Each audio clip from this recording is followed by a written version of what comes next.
Yes, we are live now. Hello friends, this is Imanshi and welcome to Let's Learn. सभी को good evening, नमस्कार, राम राम, सत श्री अकाल, अस्सलाम वालेकुम, what you feel connected with. Start करेंगे आज का सेशन और सेशन ऐसा होगा आपने सोचा नहीं होगा। मतलब प्याजे इंपॉर्टेंट है इस बार। लास्ट सेशन में अगर आप देखेंगे, आप प्रीवियसली पैटर्न पूरा देखेंगे सीटेट का, तो 4 से 5 क्वेश्चन अकेले प्याजे की थियरी से आ जाते हैं, 4 क्वेश्चंस तक। पिछले 4 सालों में तो बिल्कुल ये चीज़ चेंज हुई है। पहले फिर भी थोड़े से कम आते थे, 2-3 क्वेश्चन आ गए, अब 4 से 5 तक क्वेश्चन चले जाते हैं। तो महत्वपूर्ण है। थोड़े से हम लेट हैं, थोड़े से क्या काफ़ी लेट हैं, बट देर आए दुरुस्त आए। इंपॉर्टेंट सेशन है ये। सेशन के बाद मुझे नहीं लगता कि आपसे प्याजे की थियरी का कोई भी सवाल सॉल्व नहीं होगा। मैंने थोड़ा सा लेट भी हुआ इसी चक्कर में, क्योंकि इसको समय देना ज़रूरी था। मैं बाकी चीज़ों में व्यस्त थी, बाकी क्लासेस में व्यस्त थी इससे पहले। तो बट वो महत्वपूर्ण नहीं है, ये तो आप रिकॉर्डेड भी देख लेंगे, कोई बात नहीं, लाइव मिस भी कर रहे हैं तो लास्ट के 2 क्वेश्चन जरूर देखने हैं। चाहे आप बीच में सेशन मिस भी कर रहे हैं, तब भी लास्ट के 2 क्वेश्चन जरूर करके जाने हैं, है ना। तो आसान हो मुश्किल हो, सारे सवाल आप सॉल्व कर पाएंगे, मैं ये बहुत ही कॉन्फिडेंस से कह सकती हूँ, क्योंकि मैंने वैरायटी ऑफ क्वेश्चंस को चेक किया है प्रॉपर। प्रीवियस ईयर भी जो ऑनलाइन के पेपर मुश्किल रहे हैं, नए क्वेश्चंस, पुराने क्वेश्चंस, सब मिक्स्ड है और बेहतरीन क्वालिटी क्वेश्चंस हैं, है ना। कुछ ही आसान क्वेश्चन डाले हैं या आसान भाषा वाले क्वेश्चन डाले हैं, बट वो बहुत लिमिटेड हैं, 2-3 में भी। क्योंकि उतना फिर वो वैसे ही आते हैं, ठीक है ना। तो आपको चिंता नहीं करनी। अगर ये वाला एक सेशन आप प्याजे के लिए देख करके जा रहे हैं, आपसे क्वेश्चंस निकल रहे हैं, आपके कॉन्सेप्ट्स क्लियर होंगे, मैं प्रॉपर डिस्कशन के साथ बात करूंगी। ऐसा नहीं है कि सिर्फ क्वेश्चन सॉल्व कर रहे होंगे आप, तो आपकी प्रॉब्लम खत्म हो जाएगी, ठीक है ना। चलिए भाई, सभी को गुड इवनिंग। बहुत ही बढ़िया, करें शुरुआत आज की। फिर आपकी सैटरडे संडे छुट्टी है। आउट ऑफ 30 क्वेश्चंस कितने आपके ठीक होंगे वो भी आप बताएंगे, लेकिन आपके बहुत सारे डाउट क्लियर होंगे। कई लोग बहुत बार प्याजे पढ़ लेते हैं, 50 जगह से प्याजे पढ़ लेते हैं, हमारे भी नोट्स पढ़ लेते हैं, फिर भी उनको रहता है कुछ तो रह गया है कि ये ऐसे पूछेगा तो इसमें क्या हो जाएगा। तो वो जो कुछ वाली जो टीस है ना आपकी, वो खत्म की जाएगी।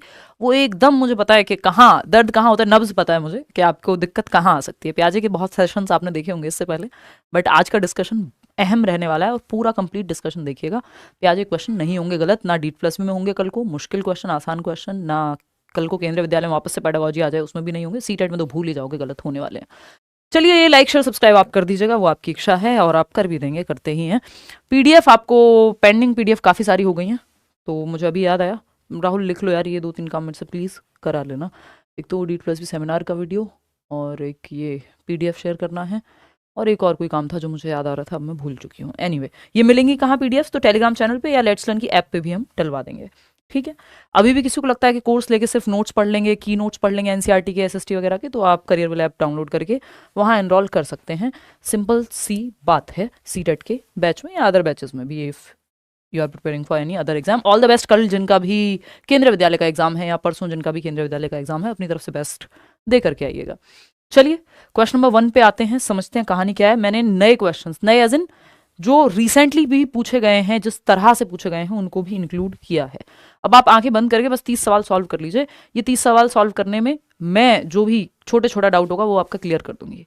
जैकेट बहुत अच्छा है, थैंक यू सो मच, 2 दिन से यही पहन रही हूँ। एनीवे, आइए मुद्दे की बात कर लेते हैं, कुछ नहीं रखा है इन बातों में। अकॉर्डिंग टू जीन पियाजे, when children cannot handle new experience within their existing cognitive structures, यानी पियाजे के अनुसार जब बच्चे नए अनुभवों को अपने एग्जिस्टिंग कॉग्निटिव स्ट्रक्चर्स में, कॉग्निटिव स्ट्रक्चर्स को क्या कहते हैं? स्कीमा कहते हैं, ठीक है ना। जो उनके वर्तमान या मौजूदा संज्ञानात्मक संरचनाएं हैं, यानी दिमाग में जो फीडेड स्कीम्स हैं, कॉग्निटिव स्ट्रक्चर्स हैं, मानसिक संरचनाएं हैं। भाई दिमाग में इंफॉर्मेशन फीडेड है ना, जैसे फोन में होती है। तो कोई चीज आपने देखी और आपके पास जो एग्जिस्टिंग मेमोरी कार्ड है, जो आपके पास स्टोर्ड इंफॉर्मेशन है, जो आपके सॉफ्टवेयर में फीडेड है, उससे मैच ही नहीं हो रहा, फिट ही नहीं कर पा रहे हो आप उसको। एक तो बात ये हो गई। तो क्या होगा? सिंपल सी बात है, डिसइक्विलिब्रियम होगा। दे एक्सपीरियंस डैश, तो क्या एक्सपीरियंस करेंगे? डिसइक्विलिब्रियम एक्सपीरियंस करेंगे, डिसोनेंस नहीं करेंगे। डिसोनेंस और डिसइक्विलिब्रियम में बहुत छोटा सा अंतर यहां पे हम डिस्कस करेंगे कि डिसोनेंस क्यों नहीं होगा। एक तो आप प्याजे की थ्योरी मैं और आप पढ़ते हैं तो हम डिसोनेंस वर्ड का यूज नहीं करते, बट डिसोनेंस शब्द जो है काफी पॉपुलर शब्द है साइकोलॉजी का, मनोविज्ञान का। कॉग्निटिव डिसोनेंस जनरली हम यूज करते हैं। डिसोनेंस का मतलब है कॉन्फ्लिक्ट। अब आप कहेंगे क्यों नहीं होगा भाई डिसोनेंस? क्योंकि आपने रट्टे लगाए हुए हैं प्याजे के। अगर आपके मन में एक बार को आना चाहिए था ना कि डिसोनेंस क्यों नहीं होगा, डिसोनेंस भी हो सकता है। डिसोनेंस इसलिए नहीं होगा यहां पे क्योंकि एक तो डिसइक्विलिब्रियम शब्द ऑलरेडी यूज किया हुआ है, जो कीवर्ड है प्याजे की थ्योरी में। डिसोनेंस मिलता जुलता सा शब्द है, बट जो एक मामूली सा अंतर है वो ये है कि डिसोनेंस में कॉन्फ्लिक्टिंग थॉट्स होते हैं, कॉन्फ्लिक्टिंग बिलीफ्स होते हैं कि मैं तो चाहता हूं एनवायरमेंट बचाना है, मैं तो एनिमल लवर हूं, बट मुझे तो नॉनवेज भी खाता हूं मैं, तो मतलब मैं अपनी बात नहीं कर रही हूं, मैं नहीं खाती हूं। तो ये दोनों कॉन्फ्लिक्टिंग थॉट्स हैं कि एक तरफ आप कह रहे हैं मुझे एनवायरमेंट बचाना है और आप दुनिया भर की इलेक्ट्रिसिटी वेस्ट कर रहे हैं, आपके घर में 15 गाड़ियां हैं, और फिर आप कह रहे हैं मैं एनवायरमेंट बचाना चाहता हूं, बहुत ही एनवायरमेंट का प्रेमी हूं मैं तो, है ना। तो ये डिसोनेंस है, कॉग्निटिव डिसोनेंस, कॉन्फ्लिक्ट है, जो आपके बिलीव्स हैं और जो आपके एक्शन से मैच नहीं कर रहे हैं, प्रॉब्लम क्रिएट हो रही है। डिसइक्विलिब्रियम में जो आपके दिमाग में फीडेड इंफॉर्मेशन है और जो आप बाहर दुनिया में देख रहे हैं वो बैलेंस में नहीं है, ये मुख्य अंतर है। भाई मेरे दिमाग में इसको 10 कहते थे और किसी ने कहा इसको पेन कहते हैं, तो ये डिसइक्विलिब्रियम हो गया, क्योंकि मेरी इंफॉर्मेशन जो फीडेड थी, मेरे फोन में जो नंबर सेव्ड था, मैंने मीना का नंबर सेव किया था और मैं टीना का नंबर ढूंढ रही हूं, मिलेगा नहीं, डिसइक्विलिब्रियम होगा क्योंकि सेव्ड ही नहीं है, ठीक है ना। तो अगर हम देखें, दे डिसोनेंस कॉन्फ्लिक्ट है कि दो मीना मिल गए, अब क्या करें। They experience dash and resort to dash. देखिए डिसोनेंस हम पियाजी थ्योरी में पढ़ते नहीं है, और मैंने आपको बता दिया, दो कॉन्फ्लिक्टिंग, दो विरुद्धाभासी विचार एक साथ अगर एग्जिस्ट करते हैं वो है डिसोनेंस। तो डिसोनेंस का यहां कोई स्पेस है नहीं पियाजी की थ्योरी में, और हमारे पास बेहतर शब्द मौजूद भी है इससे ज्यादा, ठीक। तो डिसइक्विलिब्रियम का आपको अनुभव होगा, और रिजॉर्ट टू क्या करना पड़ेगा, अडेप्ट करना पड़ेगा। अगर डिसइक्विलिब्रियम होगा तो इंटरनलाइज से काम नहीं चलेगा, ये यहां तक ठीक था, बट ये इंटरनलाइज वर्ड सही नहीं है। तो डिसइक्विलिब्रियम का एहसास होगा जब आपके दिमाग में जो फीडेड इंफॉर्मेशन है वो मैच नहीं कर रही है बाहर की दुनिया से, बैलेंस में नहीं है, असंतुलन की स्थिति पैदा होगी और आपको अनुकूलन या अडेप्ट करना पड़ेगा, है ना। आप टी शर्ट पहन के घूम रहे हैं, जो ये मैंने अंदर टी शर्ट पहनी हुई है, अगर मैं ये घूमूंगी दिल्ली की सर्दी में 9 डिग्री टेम्परेचर में, जनवरी में पहन करके, जनवरी में मैं अगर सिर्फ ये टी शर्ट पहन के घूमूंगी, अचानक से मैं कहीं से आई और मैं ये टी शर्ट पहन के घूम रही हूं, देखा 9 डिग्री टेम्परेचर है, कांपना शुरू हो गया। अब क्या करना पड़ेगा, अडेप्ट करने के लिए जैकेट का प्रयोग करना पड़ेगा, ठीक है ना। मैंने सोचा, मैंने देखा फोन में कहीं कि 20 डिग्री या 25 डिग्री 30 डिग्री टेम्परेचर है जी फलानी जगह, वहां गई निकला 9 डिग्री, तो अडेप्ट करना पड़ेगा ना, डिसइक्विलिब्रियम हो गया। जो दिमाग में और जो बाहर है वो मैच नहीं कर रहा। ये हीटर बंद कर दो, बहुत गर्मी लग रही है मुझे ऑलरेडी, ठीक। तो अगर हम देखें यहां, तो डिसइक्विलिब्रियम कब होगा, जब आपकी एग्जिस्टिंग कॉग्निटिव स्ट्रक्चर में चीज फिट नहीं हो पा रही है। Children can not handle new experience with in their existing cognitive structures. एक नया अनुभव हुआ, कुत्ते को देखा बच्चे ने और दिमाग में बिल्ली का स्कीमा था, कुत्ते को बिल्ली बोल दिया, मैच नहीं हो रहा, डिसइक्विलिब्रियम हो गया। किसी ने कहा बेटा ये बिल्ली नहीं है, अब वो कह रहा है ये क्या है, फिर इम्बैलेंस की स्थिति है। जो दिमाग में इंफॉर्मेशन फीडेड है, जो दुनिया में दिख रहा है वो बैलेंस में नहीं है, डिसइक्विलिब्रियम। और अडेप्ट करना पड़ेगा इसको ठीक करने के लिए। अडेप्टेशन दो प्रक्रियाओं के माध्यम से होता है, एसिमिलेशन और एकोमोडेशन। एसिमिलेशन है जब आप कुछ ऐड कर रहे हैं एग्जिस्टिंग स्कीमा में, एकोमोडेशन है जब आप मॉडिफाई कर रहे हैं या नया स्कीमा बना रहे हैं। क्लियर है बात। और आगे कहानी डिटेल में नेक्स्ट क्वेश्चंस में करेंगे, अभी आप इतना समझ लीजिए, है ना। ये जो पूरी प्रक्रिया है, अगर आपको नहीं पता है तो मैं थोड़ा सा बता देती हूँ इक्विलिब्रियम और डिसइक्विलिब्रियम की। इसमें कुछ कुछ कहानियां हैं जो हम बाद में डिस्कस करेंगे। अभी आप एक दो क्वेश्चन कर लो डिस्कस, एक दो क्वेश्चन सॉल्व कर लो। आप बहुत मचल रहे होगे, आपके मन में इतनी इच्छाएं होंगी कि कुछ सवाल जल्दी से सॉल्व करने को दो, सारे सवाल सॉल्व कर देंगे। अभी तो आप उस मोड में हो ना। अगर मैं एक्सप्लेन कर रही हूँ तो प्लीज उसको सुन लेना, क्योंकि ऐसे क्वेश्चंस आएंगे, अगर ये कहानी आपने नहीं सुनी और आप फंस गए तो दिक्कत होगी। सवालों को सॉल्व करने के लिए आतुर होना अच्छी बात है, बट कॉन्सेप्ट अगर समझाया जा रहा है तो उसको भी समझ के चलना है, क्योंकि नए ढंग से पूछेगा तो चक्कर आने लगेंगे फिर आपको। समझ रहे हो। क्वेश्चन नंबर 2 देखो, वाइल पियाजे views children as dash, Vygotsky views children as dash. पियाजे कैसे देखते हैं बच्चों को और वाइगॉत्स्की कैसे देखते हैं। पैसिव तो दोनों में से कोई नहीं देखेगा, क्योंकि दोनों ही रचनावादी हैं। तो जो पैसिव है पहले तो उसको एलिमिनेट करो, जैसे हमने डिसोनेंस वाला एलिमिनेट किया था। एलिमिनेट करना सबसे बढ़िया फंडा होता है कि आपको जो लगे ये दो नेगेटिव हैं, हटाओ इनको, टाटा बाय बाय फिनिश करो। ज्यादा समय आपके पास पेपर में नहीं होता, समय भी बचाना है ना। तो निष्क्रिय तो नहीं हो सकता बच्चा, कि बच्चा पैसिव है, उसके दिमाग में आप कुछ भर दे रहे हो। निष्क्रिय नेगेटिव टैग वर्ड है, ये भी आपको पता है, ठीक। दोनों ऑप्शन हट गए, बचे दो ऑप्शन। पियाजे views children as active in manipulating ideas, ठीक है। आइडियाज के हेर फेर में, विचारों के परिवर्तन में, यस, सक्रिय भूमिका निभाते हैं बच्चे, लिटिल साइंटिस्ट हैं, नन्हे वैज्ञानिक हैं। Vygotsky views children as what, passive in social context. Vygotsky passive नहीं देख सकते बच्चों को, ऑप्शन ही एक बचा है, सारे एलिमिनेट हो गए। हैप्पी बर्थडे, थर्ड ऑप्शन ही बचा, कोई और ऑप्शन है ही नहीं। एक्टिव इन मैनिपुलेटिंग आइडियाज, प्याजे देख रहे हैं बच्चे को, और एक्टिव इन सोशल कॉन्टेक्स्ट, विचारों के सक्रिय हेरफेरकर्ता के रूप में और सामाजिक संदर्भ के सक्रियकर्ता के रूप में, यानी सोशल कॉन्टेक्स्ट में सोशली एक्टिव है बच्चा, है ना। वो लोगों से बात करेगा, दादी नानी कहानी सुन रहा है उनसे सवाल पूछेगा, स्कूल में ग्रुप एक्टिविटी कर रहा होगा, ये वाइगॉत्स्की कहेंगे। पियाजे क्या कह रहे हैं कि एक्टिव तो है, लेकिन वो सक्रिय रूप से अपने आइडियाज को, अपने एक्सपीरियंसेस को एक्टिविटी करके क्या करेगा, अपनी एक समझ बनाएगा, लिटिल साइंटिस्ट है, एक्सप्लोर करके दुनिया को। तो आइडियाज को मैनिपुलेट करना यानी अपने एक्टिवली अपने विचारों को क्रिएट करना। बात सही है। Third option. आगे बढ़ेंगे, 2-4 क्वेश्चन कर लो, फिर और डिटेल में धीरे धीरे जाते जाएंगे ताकि आपके मन से भड़ास निकले कि हाँ भाई सवाल तो हो रहे हैं मुझसे। विच of the following factor is not, धीरे धीरे मैंने सिंपल टू कॉम्प्लेक्स में ही लगाए हैं, धीरे धीरे मुश्किल होते जाएंगे सवाल। 30वें क्वेश्चन तक आते आते third question, which of the following factor is not proposed by Jean पियाजे as affecting change in cognition.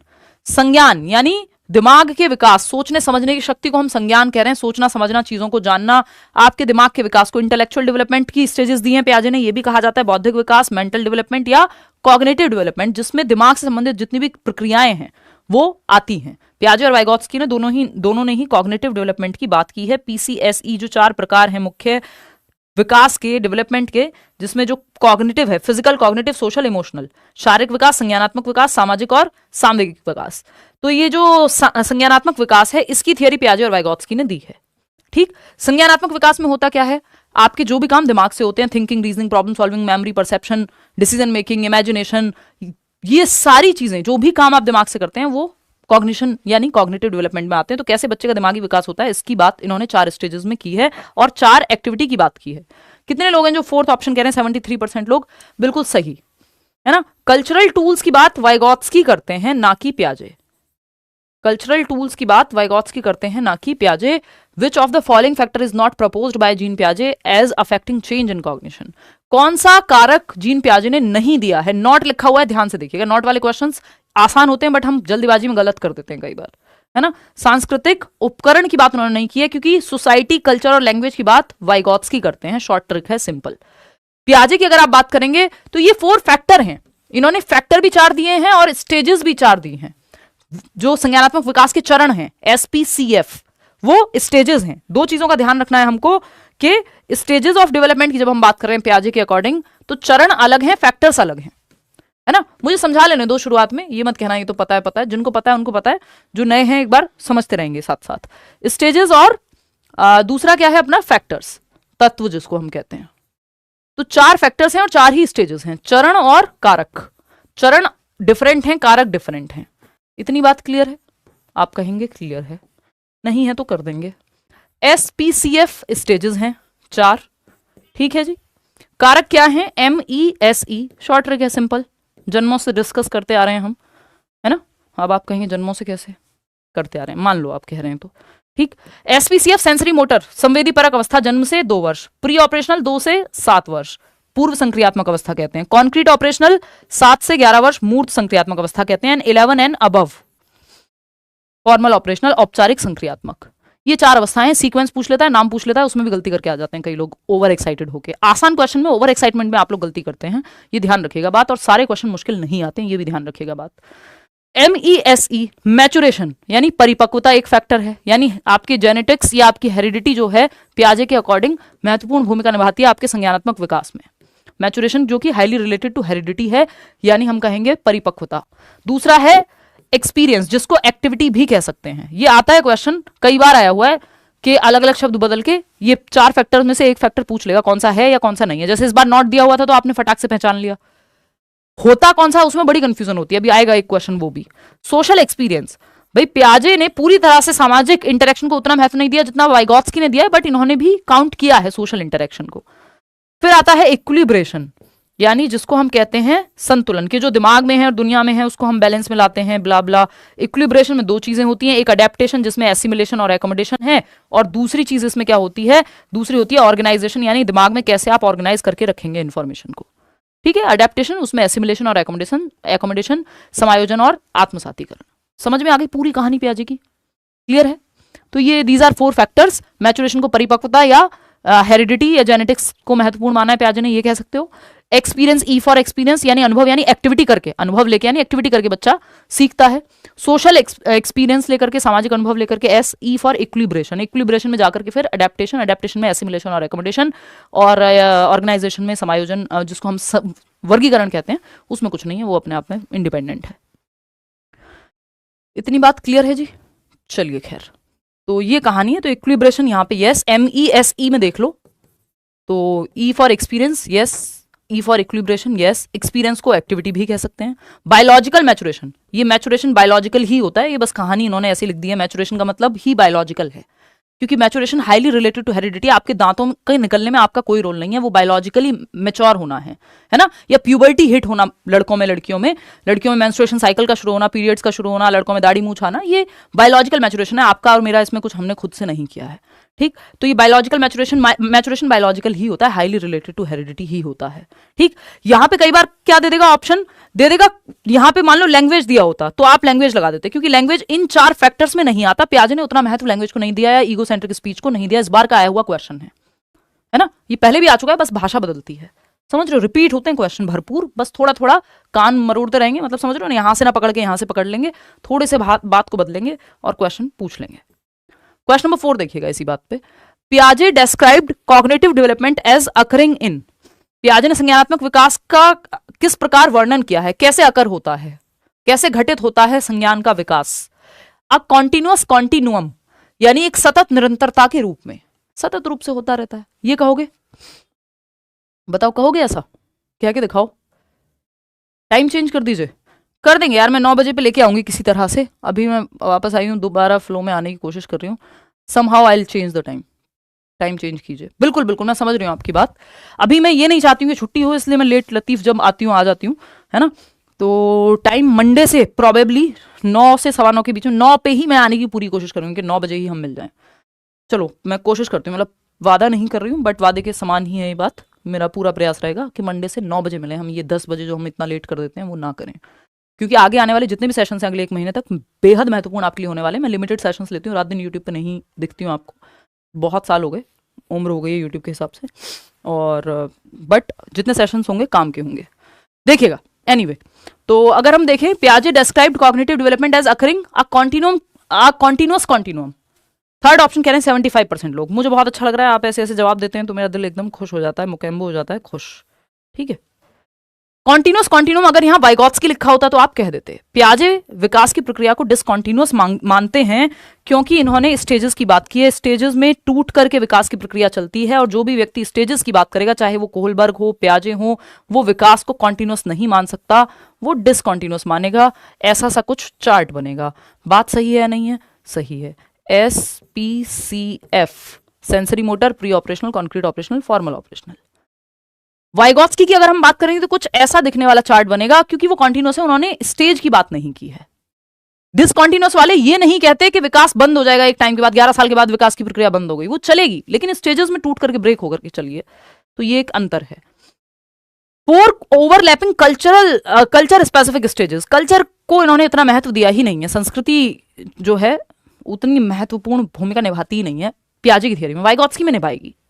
4 qualitatively different stages, ये बात एकदम सही है, फोकस कीजिएगा इस शब्द पे, क्वालिटेटिवली डिफरेंट, यानी क्वालिटी में अंतर है। 4 गुणात्मक रूप से भिन्न चरणों में विकास की प्रक्रिया होती है, यानी हर एक स्टेज में क्वालिटेटिवली व्यक्ति जो है या बच्चा जो है वो डिफरेंटली सोचता है, यानी उसकी सोचने की जो क्वालिटी है, मात्रा नहीं, गुणात्मकता है, काइंड है, प्रकार है, उसमें अंतर होता है। ये अलग अलग तरह से आप 2000 कुछ भी नहीं तो 2014 से आप उठाना शुरू करिए पेपर, मिनिमम 2014, 2011 से सीटेट शुरू हुआ था, आपको हर साल किसी ना किसी रूप में ये सवाल मिल जाएगा।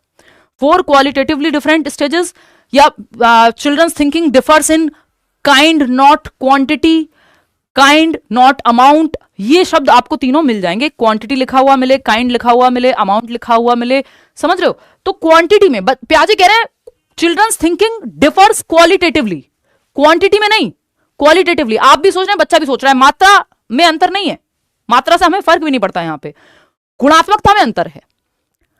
आप भी सोच रहे हैं, बच्चा भी सोच रहा है, क्वालिटी क्वांटिटी तो है, अमाउंट तो है, अमाउंट सेम है, अमाउंट में अंतर नहीं है, हम ये मान के चलते हैं। मात्रा में अंतर नहीं है, प्रकार में अंतर है, काइंड में अंतर है, क्वालिटी में अंतर है। आप सोच रहे हैं अपने टूटे हुए दिल के बारे में, और बच्चा सोच रहा है अपने टूटे हुए पेन के बारे में, अपने टूटे हुए खिलौने के बारे में।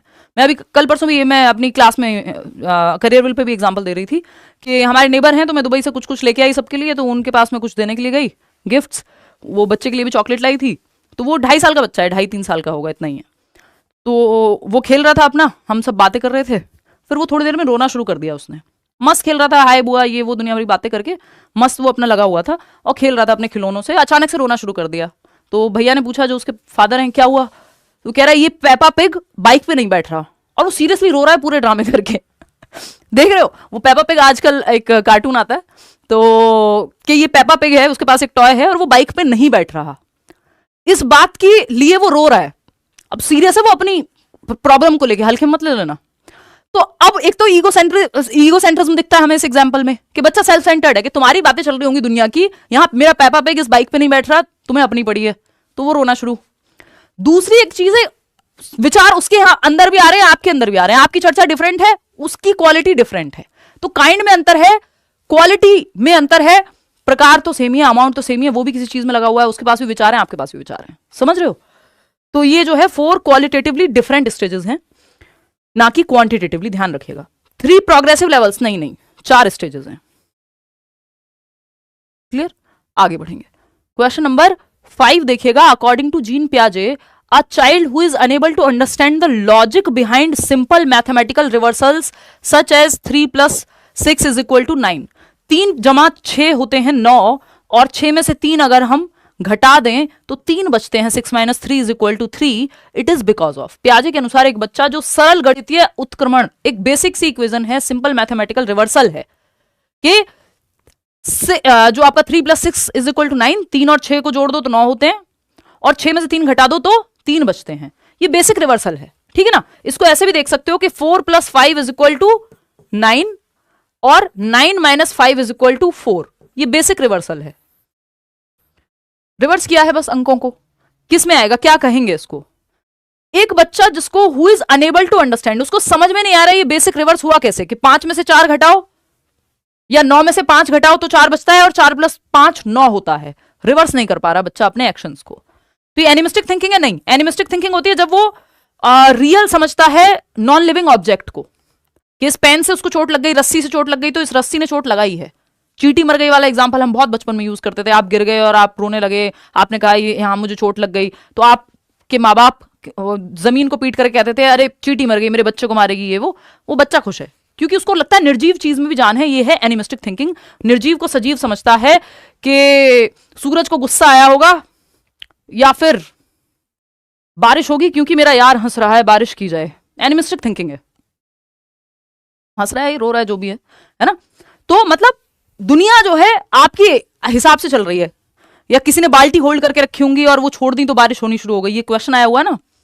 तो कुल मिला के बात क्या है, जीववादी थिंकिंग है ये, कि निर्जीव चीज को सजीव समझ रहे हैं, या ऑब्जेक्ट में हम लाइफ ढूंढ रहे हैं। ठीक, अब ये मत कहना पौधों में भी जान होती है, वो एक डिफरेंट कहानी है, बट पौधे ऐसे तो नहीं सोचते ना जैसे हम सोच रहे हैं, तो वो एनिमिस्टिक थिंकिंग ही है, कि अगर हम सोच रहे हैं कि पौधे हमारी तरह सोच रहे होंगे। इरिवर्सिबिलिटी है ये, क्योंकि मेंटल रिवर्सल नहीं हो पा रहा बच्चे से दिमाग में, कि 5 plus 4 is equal to 9 और 9 minus 5 is equal to 4, ये रिवर्स नहीं कर पा रहा वो ऑपरेशन को दिमाग में। क्लियर है? हलवा ही आएगा पेपर में, ये कर लिया तो नहीं छूटने वाला पेपर। अगर हलवा लग रहा है किसी को, इसका मतलब आपकी तैयारी ठीक है। ये क्वेश्चन अगर आपसे हो जा रहे हैं, पॉसिबिलिटी नहीं है कि पेपर के क्वेश्चन आपसे नहीं होंगे, सारे क्वेश्चन कर लो, हलवा भी ऐड करना पड़ेगा, नहीं तो दिक्कत होगी पेपर में। सिर्फ मुश्किल क्वेश्चन करके नहीं जा सकते हो। कॉन्सेप्ट पे फोकस करो, कॉन्सेप्ट भी समझाया जा रहा है। ईगो सेंटर्स में ये इसलिए नहीं है क्योंकि बच्चा खुद को सेंटर नहीं समझ रहा दुनिया का, दूसरे के पर्सपेक्टिव को ना समझ पाना यहां इशू नहीं है, वो किसी सिचुएशन के एक ही पहलू पे नहीं अटका हुआ है, सेंट्रेशन नहीं है, ये रिवर्स करने में दिक्कत है, एक ही डायरेक्शन में सोच रहा है।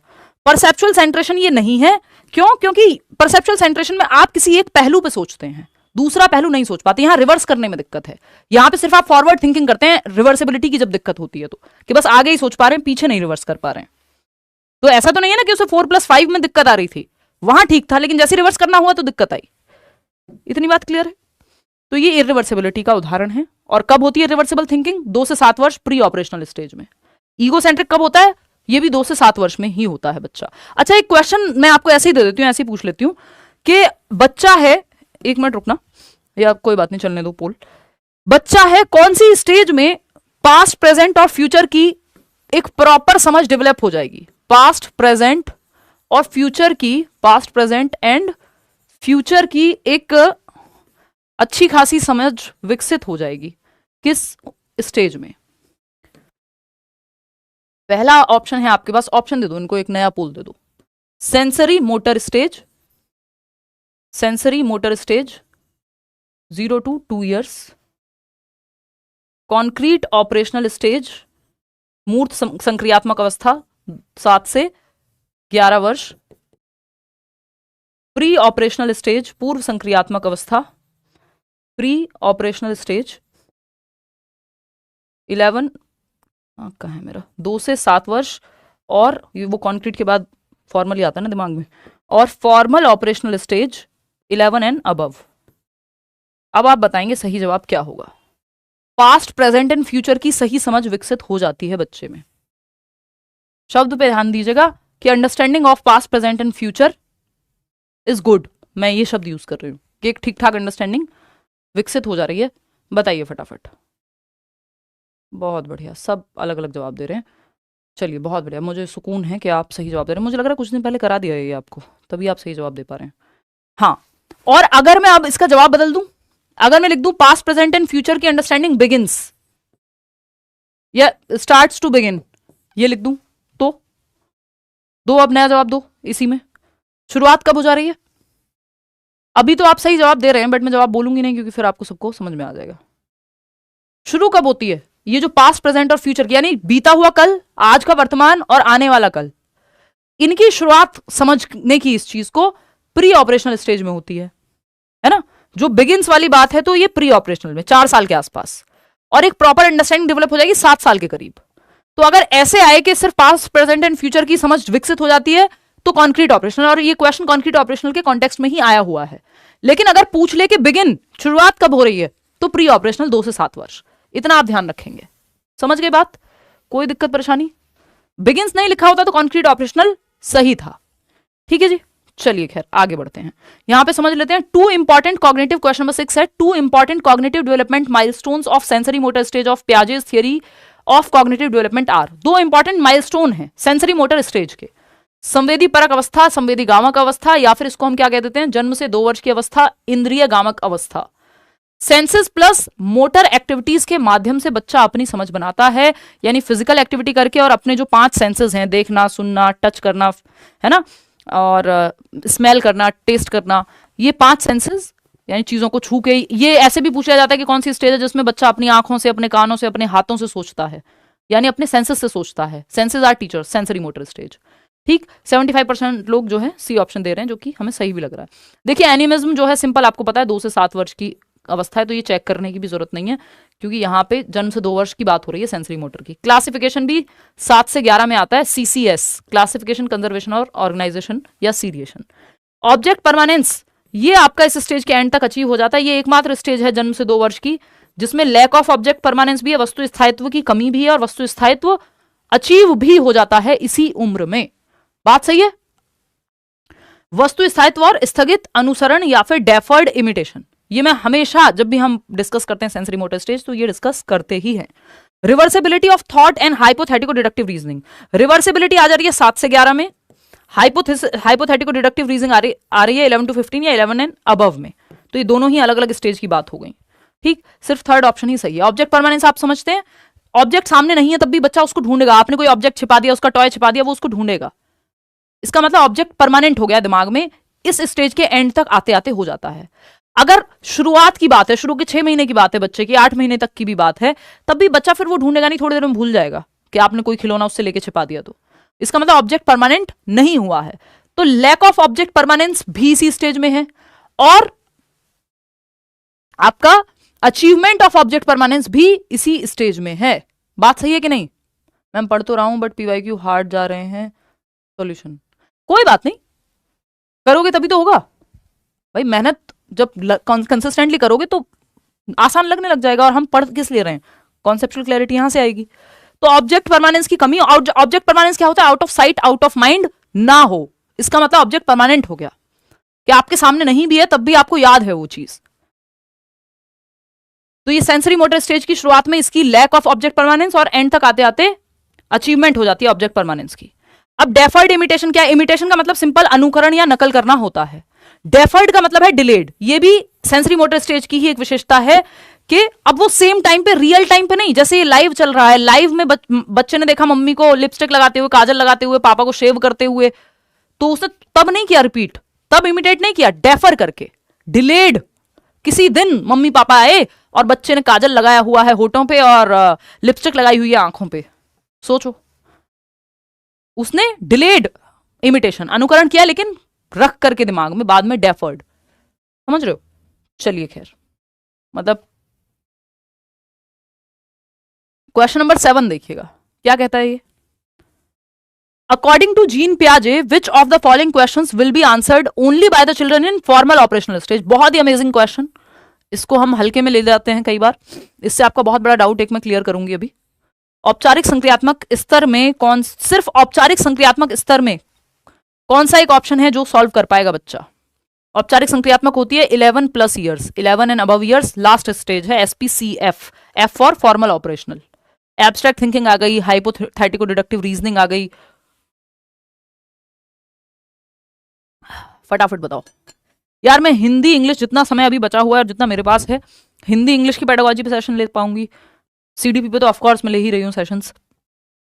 EVS और मैथमेटिक्स पे इस बार मैं सेशंस नहीं ले पाऊंगी, आप प्रीवियस सेशंस प्लीज देख लेना, क्योंकि कुछ बदला तो ऐसा सच है नहीं, समझ रहे हो। चलिए देखिएगा, 64% लोग सेकंड ऑप्शन कह रहे हैं। क्यों कह रहे हैं? क्योंकि कोई और उन्हें दिख नहीं रहा। अगर इसमें मैंने ऑप्शन चेंज कर दिया होता तो अभी रोने लग जाते। चलो फटाफट से समझते हैं। एक मिनट किसी का सवाल देख लूं फिर आगे बढ़ेंगे। अच्छा सवाल है ये, कितना भी पढ़ लो याद नहीं हो रहा। रट्टा नहीं लगाना है, समझना है चीजों को, है ना, हो जाएगा। अभी लगता है और आपको लग रहा है ऐसा, दिमाग में जा रही हैं चीजें, वो पेपर के टाइम पे ऐसा लगता है कई बार कि कुछ नहीं जा रहा दिमाग में, या मुझे कुछ नहीं आता, सब भूल गया, वो नेचुरल है, वो प्रेशर की वजह से लगेगा। देखिएगा, अकॉर्डिंग टू जीन पियाजे which of the following questions will be answered only by the children in formal operational stage. 11+ years में ही आपको जो है कौन सा एक सवाल है बच्चा जो सॉल्व कर पाएगा, जो फॉर्मल ऑपरेशनल स्टेज में होगा। पहला ऑप्शन है Rohit ate 11 chocolates, his sister ate twice as many, यानी रोहित ने 11 चॉकलेट खाई और डबल खाई, 11 की डबल खाई उसकी बहन ने chocolate. How many chocolates they both at in total.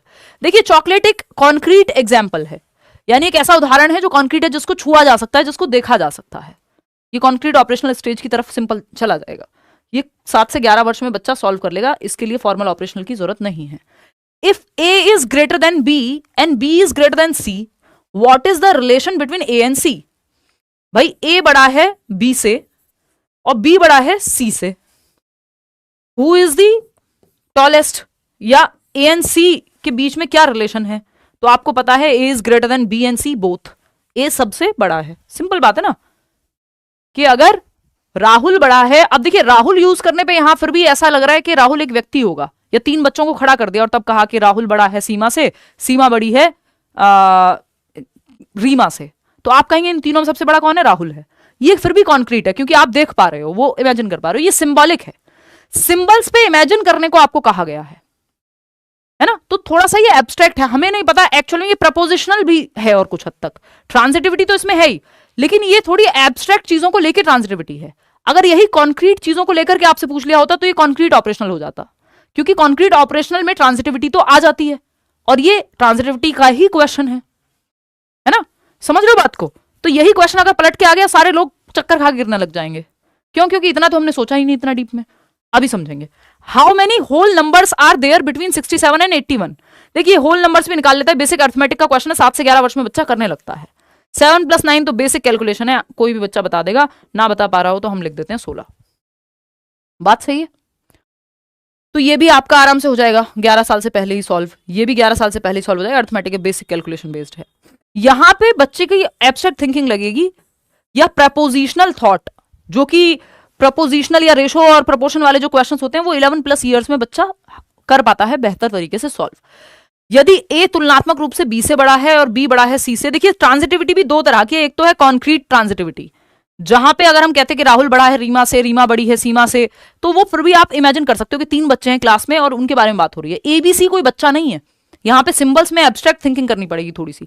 तो ये आपकी प्रपोजिशनल ट्रांजिटिविटी है, जिसमें एब्स्ट्रैक्ट थिंकिंग लगेगी। अगर लोग यहां पे होते तो ये ट्रांजिटिविटी कॉन्क्रीट ऑपरेशनल वाली हो जाती, ठीक है ना। तो ये कॉन्क्रीट ऑपरेशनल वाली ट्रांजिटिविटी नहीं है, और दूसरा यहाँ पे ऑप्शन भी नहीं है, तो इसलिए आप बच गए हो। मैंने इसलिए एक्सप्लेन कर दिया है ये कि अगली बार जब आएगा क्वेश्चन और मान लो ऐसे नहीं आया तो आप फंसे ना, कि आपने रट्टे ना लगा रखे हो, अच्छा ये वाला तो बस इसी में आएगा, है ना, कि ये तो सिर्फ ऐसा क्वेश्चन तो यहीं पे आएगा। कमेंट्स में मेरा बहुत मन लग रहा है आज, कमेंट्स को इग्नोर करूंगी अब मैं। चलिए डिस्ट्रैक्ट हो रही हूं, देखिएगा if A is greater than B and B is greater than C, अब समझ आ गया? आगे तक ध्यान रखना है, यहां पे तो चलो ऑप्शन ही नहीं था कि कोई और आप कैसे लगाते। तो ट्रांजिटिविटी यदि लोगों वाली है या कॉन्क्रीट चीजों को लेकर के है कि चॉकलेट है या लोग हैं जिनको सामने टच और फील किया जा सकता है, एब्स्ट्रैक्ट जो अमूर्त है, आपको पता ही नहीं है ए का मतलब क्या होगा, बी का मतलब क्या होगा, तो इसका मतलब वो फॉर्मल ऑपरेशनल की बात हो रही है। ये ऐसा नहीं कि कॉन्क्रीट ऑपरेशनल में यूज नहीं हो सकता, वो फिर अगर क्वेश्चन ऑप्शन में ही कुछ और ना बचे तो फिर आप उसके साथ इसको कॉन्क्रीट ऑपरेशनल में भी ले जा सकते हैं, क्योंकि ये आपका ट्रांजिटिविटी तो है ही, जो ट्रांजिटिविटी की शुरुआत कॉन्क्रीट ऑपरेशनल में ही हो जाती है। ठीक है, तो कई बार हमें ऑप्शन से खेलना होता है और कई बार आपके कॉन्सेप्ट्स भी साथ में क्लियर होने चाहिए। In the context of cognitive and language development, who said thought comes first then language, यानी थॉट से, विचार से लैंग्वेज आ रही है, पहले विचार आता है भाषा बाद में आती है। ये कौन कह रहा है? पहले विचार आता है बाद में भाषा आती है, बिल्कुल आप लोग सही जवाब दे रहे हैं। ये जीन प्याजे ही कहते हैं कि पहले विचार आएगा, और थॉट क्या है? कॉग्निशन का पार्ट है प्याजे के अकॉर्डिंग। ठीक, तो अगर हम देखें तो थॉट पहले आया, भाषा बाद में आई। भाई प्याजे कह रहे हैं जब बच्चों को बोलना नहीं आता जन्म से 2 वर्ष में कोई शब्द, लेकिन ये जब पेन मान लो 6 महीने में बच्चे को बोलना नहीं आता, या 8-10 महीने का बच्चा है, कोई चीज है जिसकी वोकैबुलरी उसको नहीं पता, भाषा नहीं है उसके पास, लेकिन वो किसी चीज को देख करके विचार तो फिर भी उसके मन में आ सकता है, तो थॉट से भाषा की ओर जाया जाता है, ऐसा प्याजे मानते हैं। वहीं वाइगॉत्स्की क्या कह रहे हैं? वाइगॉत्स्की कह रहे हैं थॉट और लैंग्वेज दोनों साथ साथ चलते हैं, एक समय के बाद ये मर्ज हो जाते हैं। ठीक है, तो ये पैरेलल चलते हैं, समानांतर, विचार भी और भाषा भी अपनी अपनी जगह पे चल रहे हैं, फिर बाद में जाके मर्ज होंगे। वो ये नहीं कह रहे हैं कि पहले लैंग्वेज आती है फिर भाषा आती है, उल्टा नहीं कह रहे हैं, ध्यान रखिएगा। ठीक है, तो बाकी किसी का तो यहाँ ऑप्शन बचता ही नहीं, तो जीन प्याजे इज द राइट आंसर। बस ये छोटा सा एक मुद्दा है जो क्लियर करना जरूरी है, क्योंकि सारे ही टॉपिक प्याजे से रिलेटेड मुझे टच करने हैं, नहीं तो कुछ भी रह जाएगा तो आप फंस जाएंगे पेपर में। One of the major accomplishments of concrete operational stage, मूर्त संक्रियात्मक अवस्था का मुख्य अचीवमेंट या उपलब्धि कौन सी है? एनिमिस्टिक थिंकिंग, ये तो 2 से 7 वर्ष प्री ऑपरेशनल स्टेज का है, कॉन्क्रीट का नहीं है, हट जाएगा ऑप्शन। एबिलिटी टू कंजर्व, हाँ। हाइपोथेटिको डिडक्टिव रीजनिंग 11+ ईयर्स, तो ये भी नहीं होगा। सेकेंडरी सर्कुलर रिएक्शंस, ये होते हैं आपके जन्म से 2 वर्ष में, स्पेशली शुरुआत के 1 साल के अंदर अंदर ये secondary circular reactions, primary circular reactions, tertiary circular reactions, ये मोटर एक्टिविटीज हैं एक तरह की, जो शुरुआत के 1 साल में जिनकी कहानी समाप्त हो जाती है। ठीक है, तो अगर मैं देखूं यहां एबिलिटी टू कंजर्व जो है, एबिलिटी टू कंजर्व, सुरक्षित करने की योग्यता नहीं है, इसको संरक्षण की योग्यता कहेंगे, संरक्षण की योग्यता कहेंगे, कंजर्वेशन की एबिलिटी, ये 7 से 11 वर्ष में होती है। संरक्षण की एबिलिटी क्या है कि साइज और शेप के बदलने पे भी वॉल्यूम सेम रहता है, यानी अगर 200 ml पानी है तो छोटी बॉटल में डालो, बड़ी बॉटल में डालो, बाल्टी में डालो, ट्रक में डालो, स्विमिंग पूल में डालो, 200 ml ही रहेगा। ये नहीं है कि बच्चा ये कहे कि जो लंबे दिखने वाली बॉटल है उसमें पानी ज्यादा होगा, छोटे या चौड़ी दिखने वाले में कम होगा। उसको पता है कि साइज और शेप चेंज हुआ है, ये 4 लड्डू हैं, चाहे इनको ऐसे फैला के रखो 5 लड्डू को, चाहे इनको एक साथ रख दो, ये 5 ही रहेंगे, ऐसा नहीं है कि यहां पे ज्यादा हो जाएंगे। ठीक है, तो शेप और साइज के बदलने से वॉल्यूम क्वांटिटी सेम रहती है, ये कंजर्वेशन है। 3 चीजें इस स्टेज में आती है, अभी हम सर्कुलर रिएक्शन भी समझेंगे। 3 चीजें 7 से 11 वर्ष में आती हैं। CCS आया हुआ क्वेश्चन है, पिछली बार भी पूछा है और कई बार पूछा जा चुका है। कंजर्वेशन, संरक्षण जिसको हम कह रहे हैं, क्लासिफिकेशन यानी ऑर्गेनाइजेशन भी कह सकते हो, कि चीजों को उनकी विशेषताओं के आधार पर बांटना, कि कोई ट्राइंगल है तो ट्राइंगल वाली चीजें एक तरफ, सर्कल वाली चीजें एक तरफ, उनके कैरेक्टरिस्टिक्स विशेषताओं के आधार पर चीजों को अलग अलग कैटेगरी में बांटना, कि भाई अलमारी में कपड़े जीन्स एक तरफ रखेंगे, शर्ट्स एक तरफ रखेंगे, सूट एक तरफ रखेंगे, साड़ी एक तरफ रखेंगे, क्लासिफिकेशन है। 7 से 11 में ये क्षमता आती है। ठीक है, और सीरिएशन, तो बेसिक सीरिएशन हो सकता है प्री ऑपरेशनल में ही आ जाए, लेकिन जो प्रॉपर सीरिएशन का अचीवमेंट है वो यहाँ है क्रमीकरण, कि लॉजिक के आधार पे आप चीजों को क्रम में बांटने लगते हैं, कि सबसे छोटा बच्चा आगे खड़ा होगा लाइन में, फिर सबसे बड़ी हाइट वाला पीछे तक, ऐसे असेंडिंग डिसेंडिंग ऑर्डर में जाएगा। तो ये 3 मुख्य लक्षण हैं 7 से 11 वर्ष कॉन्क्रीट ऑपरेशनल के जो आते हैं उसमें। बात सही है? चलिए खैर, अब ये सर्कुलर रिएक्शंस जन्म से 2 वर्ष में आ जाते हैं, इनको भी एक बार स्टडी कर लेते हैं। इसमें भी सेकेंडरी, प्राइमरी और टर्शियरी रिएक्शंस हैं। जैसे फॉर एग्जांपल आप ये देखते हैं, ये सेंसरी मोटर स्टेज की विशेषता है, ये जनरली पूछा नहीं जाता, बट यू नेवर नो, अब जब एक बार ऑप्शन दे दिया क्या पता कल को पूछ ले आपसे। ठीक है, तो अगर आप देखेंगे प्राइमरी सर्कुलर रिएक्शंस, यानी सर्कुलर का मतलब है यहाँ रेपिटेशन, तो प्राइमरी सर्कुलर रिएक्शन 1 से 4 महीने के बीच में बच्चे में आएगा। जो आप देखते हैं थंब सकिंग, बच्चा सेम चीज जिससे प्लेजर उसको डेराइव कर पा रहा है वो सेम चीज रिपीट करता है। तो अंगूठा चूसना, ये begin to repeat pleasurable actions. तो ये आप देख रहे हैं 1 से 4 महीने के अंदर, ठीक, जिसमें थंब सकिंग एक एग्जाम्पल है। फिर आता है आपका सेकेंडरी, पहले प्राइमरी आया फिर secondary. Secondary circular reactions, repetitive है ये सारे ही, क्योंकि सर्कुलर हमने वर्ड ही तब यूज किया है। 4 से 8 महीने में, जिसकी बात ऑप्शन में हुई थी। Intentionally repeat actions to trigger a response, उसको कोई खिलौना मिला या इस तरह की कोई खिलौना ही है ये भी, उसने ऐसे किया, गलती से हुआ और अब वो बजा पा रहा है उसको, अब देख रहे हैं इसमें तो आवाज आती है, तो अब वो बार बार रिपीट करता है इस चीज को। क्यों? क्योंकि उसको पता है इंटेंशनली कि इससे कोई रिएक्शन आ रहा है इस चीज से। तो ये 4 से 8 महीने में ये सेकेंडरी है। प्राइमरी वो था जो प्लेजरेबल चीजें हैं उनको रिपीट करता रहता है, जैसे थंब सकिंग। अब ट्रायल एंड एरर एक्सपेरिमेंट वो शुरू कर देगा एक तरह का टर्शियरी सर्कुलर रिएक्शन में 1 से 1.5 साल में। बॉटल गलती से गिरी, अब वो बार बार करके देखेगा कि देखता हूं इससे होता क्या है। ट्रायल एंड एरर है एक तरह का। तो ये 3 तरह के सर्कुलर रिएक्शन है, 1 से 4 महीने में प्राइमरी, 4 से 8 महीने में सेकेंडरी, और टर्शियरी है 12 से 18 महीने में। सेंसरी मोटर स्टेज के ही अंदर ये तीनों आएंगे।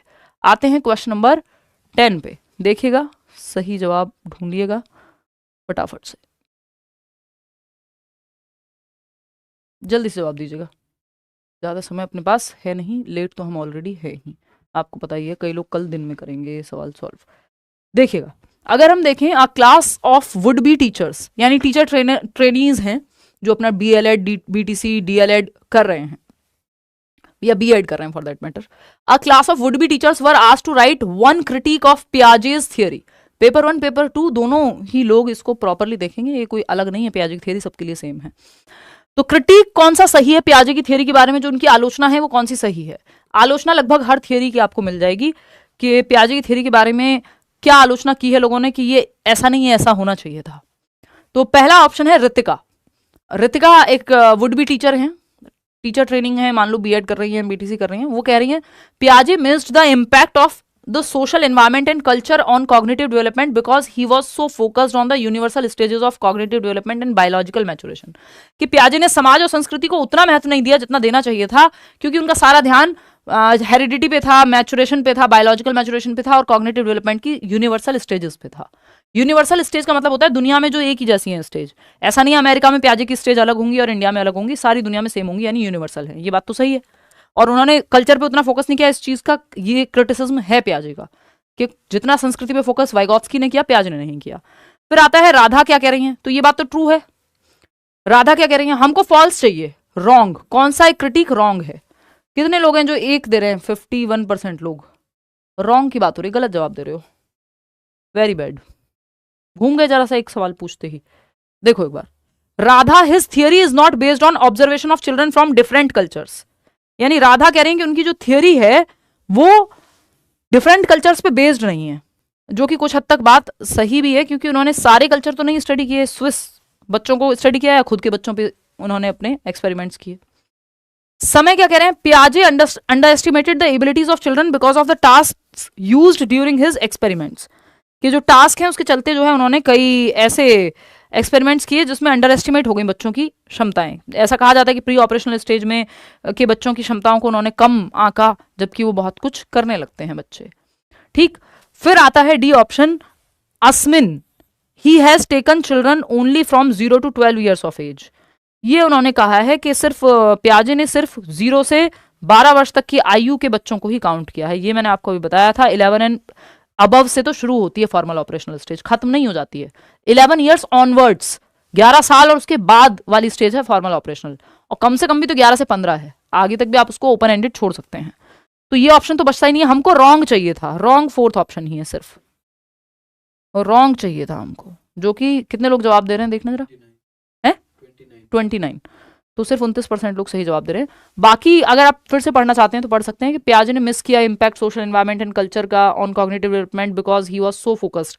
ये बात बिल्कुल सही है, इनका सही है, इनका जो क्रिटिक है। रॉन्ग पूछा है, देखो यहाँ पे जो सही नहीं होगा वो सही होगा, क्योंकि गलत ही पूछा है हमसे, तो रॉन्ग पूछा, ये तो सही है क्रिटिसिज्म, ये हाँ ऐसा ही हुआ था। हिज थियरी पूरी दुनिया पे ऑब्जर्वेशन पे बेस्ड नहीं है, स्विस चिल्ड्रन पे और उनके खुद के बच्चों पे बेस्ड है। स्विस मतलब वो स्विट्जरलैंड से थे, तो उन्होंने वहीं के बच्चे और अपने बच्चों पे ही जो है एक्सपेरिमेंट किया। ऐसा नहीं है कि सारे कल्चर की स्टडी की उन्होंने, सभी संस्कृतियों की, कि वो भारत भी आए और फिर उन्होंने रिसर्च की या अमेरिका भी गए हों। ठीक है ना, नेगेटिव पूछा था, रॉन्ग पूछा था आपसे। समय कह रहे हैं पियाजे underestimated the abilities of children because of the task used during his experiments. Underestimate कर लिया उन्होंने क्षमताओं को बच्चे की, क्योंकि जो टास्क थे वो अपने आप में कॉम्प्लेक्स माने जाते हैं कि अगर उनको सिंपल भाषा में यूज किया जाता तो छोटी उम्र के बच्चे भी उनके टास्क को सॉल्व कर देते। जैसे 3 माउंटेन टास्क है उनका, एक ईगो सेंट्रिज्म के लिए, तो ऐसे कई टास्क हैं जो थोड़े से कॉम्प्लेक्स थे, अगर उन टास्क को आसान बना करके पेश किया जाता तो वो कम उम्र के बच्चे भी या प्री ऑपरेशनल स्टेज के बच्चे भी उन चीजों को सॉल्व कर देते। बट क्योंकि वो टास्क इतने कॉम्प्लेक्स थे तो अंडर एस्टिमेट हो गई उन बच्चों की क्षमताएं, बिकॉज ऑफ वो टास्क बड़े बच्चे ही सॉल्व कर पा रहे थे, जबकि वो कॉन्सेप्ट छोटे बच्चों में भी आ जाता। तो fourth option is the right answer. आगे बढ़ेंगे, क्योंकि यही गलत है कि सिर्फ जन्म से 12 वर्ष के बच्चे लिए, नहीं भाई, उसके आगे की भी उन्होंने बात की है। क्वेश्चन नंबर 11 देखिएगा। A 22-year-old girl said that Jean पियाजे इज अ रेडिकल कंस्ट्रक्टिविस्ट, यानी उग्र रचनावादी हैं पियाजे, ऐसा 22 साल की एक लड़की कहती है। What does the term radical constructivist mean, यानी रेडिकल या उग्र रचनावादी जो टर्म है, शब्द है, इसका अर्थ क्या है। देखिए पियाजे जो हैं वो रेडिकल कंस्ट्रक्टिविस्ट हैं, उग्र रचनावादी हैं, और वाइगोत्स्की जो हैं वो सोशल कंस्ट्रक्टिविस्ट हैं, सामाजिक रचनावादी हैं, जो समाज में बच्चा एक्टिविटी करके ज्यादा सीखेगा, ये वाइगोत्स्की कहेंगे। और पियाजे क्या कहेंगे, पियाजे कहेगा इंडिपेंडेंट एक्टिविटी, चाहे समाज में ही कर रहा हो लेकिन अपने कॉग्निटिव स्ट्रक्चर, अपना स्कीमा बना करके सीखेगा, तो वो रेडिकल कंस्ट्रक्टिविस्ट हैं, क्योंकि बच्चे की एक्टिविटी पे ज्यादा फोकस्ड है पियाजे। तो जब हम देख रहे हैं रेडिकल कंस्ट्रक्टिविस्ट का मतलब क्या होता है, मैंने आपको बता दिया है, ऑप्शन में आप चूज करके फटाफट से बताएंगे। सेकंड ऑप्शन 65% लोग सही कह रहे हैं। चलिए देखते हैं। Learning is constructed by the learner and all the knowledge depends on the cognitive structure of the learner. मतलब अधिगम का निर्माण शिक्षार्थी द्वारा किया जाता है और सारा ज्ञान शिक्षार्थी की संज्ञानात्मक संरचना पर निर्भर करता है। कि learning is constructed by the learner, वो बच्चे की इंडिपेंडेंट एक्टिविटी, या भी आया था ना, मैनिपुलेटिंग ऑब्जेक्ट्स, मैनिपुलेटिंग एनवायरमेंट, यानी एक्टिव एक्सप्लोरर है बच्चा, लिटिल साइंटिस्ट है, नन्हा वैज्ञानिक है, एक्टिव बिल्डर ऑफ नॉलेज है। समाज का उतना उन्होंने महत्व नहीं रखा यहाँ पे। तो learning is done in a control, मैं जब ये कह रही हूँ ना समाज का उतना महत्व नहीं रखा, जीरो महत्व नहीं है, उतना महत्व नहीं दिया जितना वाइगोत्स्की ने दिया, या कल्चर को इग्नोर ही कर दिया एक तरह से, ठीक है ना। तो learning is done in a controlled environment where teacher acts as a facilitator. Controlled environment में हो रही है, ये नहीं कहा जाता। Radical constructivism totally independently focus करता है बच्चे की एक्टिविटी पे। Learning is done through the traditionalist approach, नहीं, ये सब फालतू बातें हैं। करंट थिंकिंग पे फोकस्ड है, built on child's current thinking, नहीं। पूछा है रेडिकल कंस्ट्रक्टिविज्म का क्या मतलब है, तो बच्चे की इंडिपेंडेंट एक्टिविटीज पे ज्यादा फोकस होता है, वो रेडिकल कंस्ट्रक्टिविस्ट लोग कहेंगे कि बच्चा एक्टिवली सबसे ज्यादा अपने स्ट्रक्चर ऑफ नॉलेज को, वो बच्चे का जो स्कीमा है वो उसकी एक्टिविटी पे बेस्ड है, ये रेडिकल कंस्ट्रक्टिविज्म कहेगा। वहीं वाइगोत्स्की कहेंगे समाज और संस्कृति के साथ इंटरेक्शन पे बेस्ड है। आता है क्वेश्चन नंबर 12। असर्शन क्या है, the quantity of thoughts of children is the same as adults. जो अमाउंट है या क्वांटिटी है, मात्रा है बच्चों की सोच की, विचारों की, वो अडल्ट्स जितनी ही है या जैसी ही है, बात सही है। And the quality of thoughts is different, quality यानी kind is different, kind different है बच्चों की सोचने का, क्वालिटी डिफरेंट है, अमाउंट सेम है या क्वांटिटी सेम है, बात तो सही है, कोई दिक्कत, ट्रू है ये बात, यस। अभी यही तो डिस्कस कर रहे थे हम। पियाजे ने 4 क्वालिटेटिवली डिफरेंट स्टेजेस दिए, क्वांटिटेटिवली नहीं। अमाउंट सेम है, सोच बच्चा भी रहा है, वो अपने पेपा पिग को बाइक पे बिठाने के बारे में सोच रहा है, आप किसी की बाइक पे बैठने के बारे में सोच रहे हैं, समझ रहे हैं, या वाइस वर्सा, वॉट, ठीक, जेंडर न्यूट्रल बात है। तो अगर हम देखें ये, तो क्वालिटी में अंतर है सोच की, सोच दोनों रहे हैं, बड़े भी और बच्चे भी, ठीक। रीजन क्या है इसका, द स्टेज, उन्होंने ये नहीं कहा कि बच्चा कम सोचता है, आप ज्यादा सोचते हैं, आपकी थिंकिंग बड़ी अच्छी है, बच्चे की थिंकिंग इंफीरियर है, आप सुपीरियर हैं, नहीं।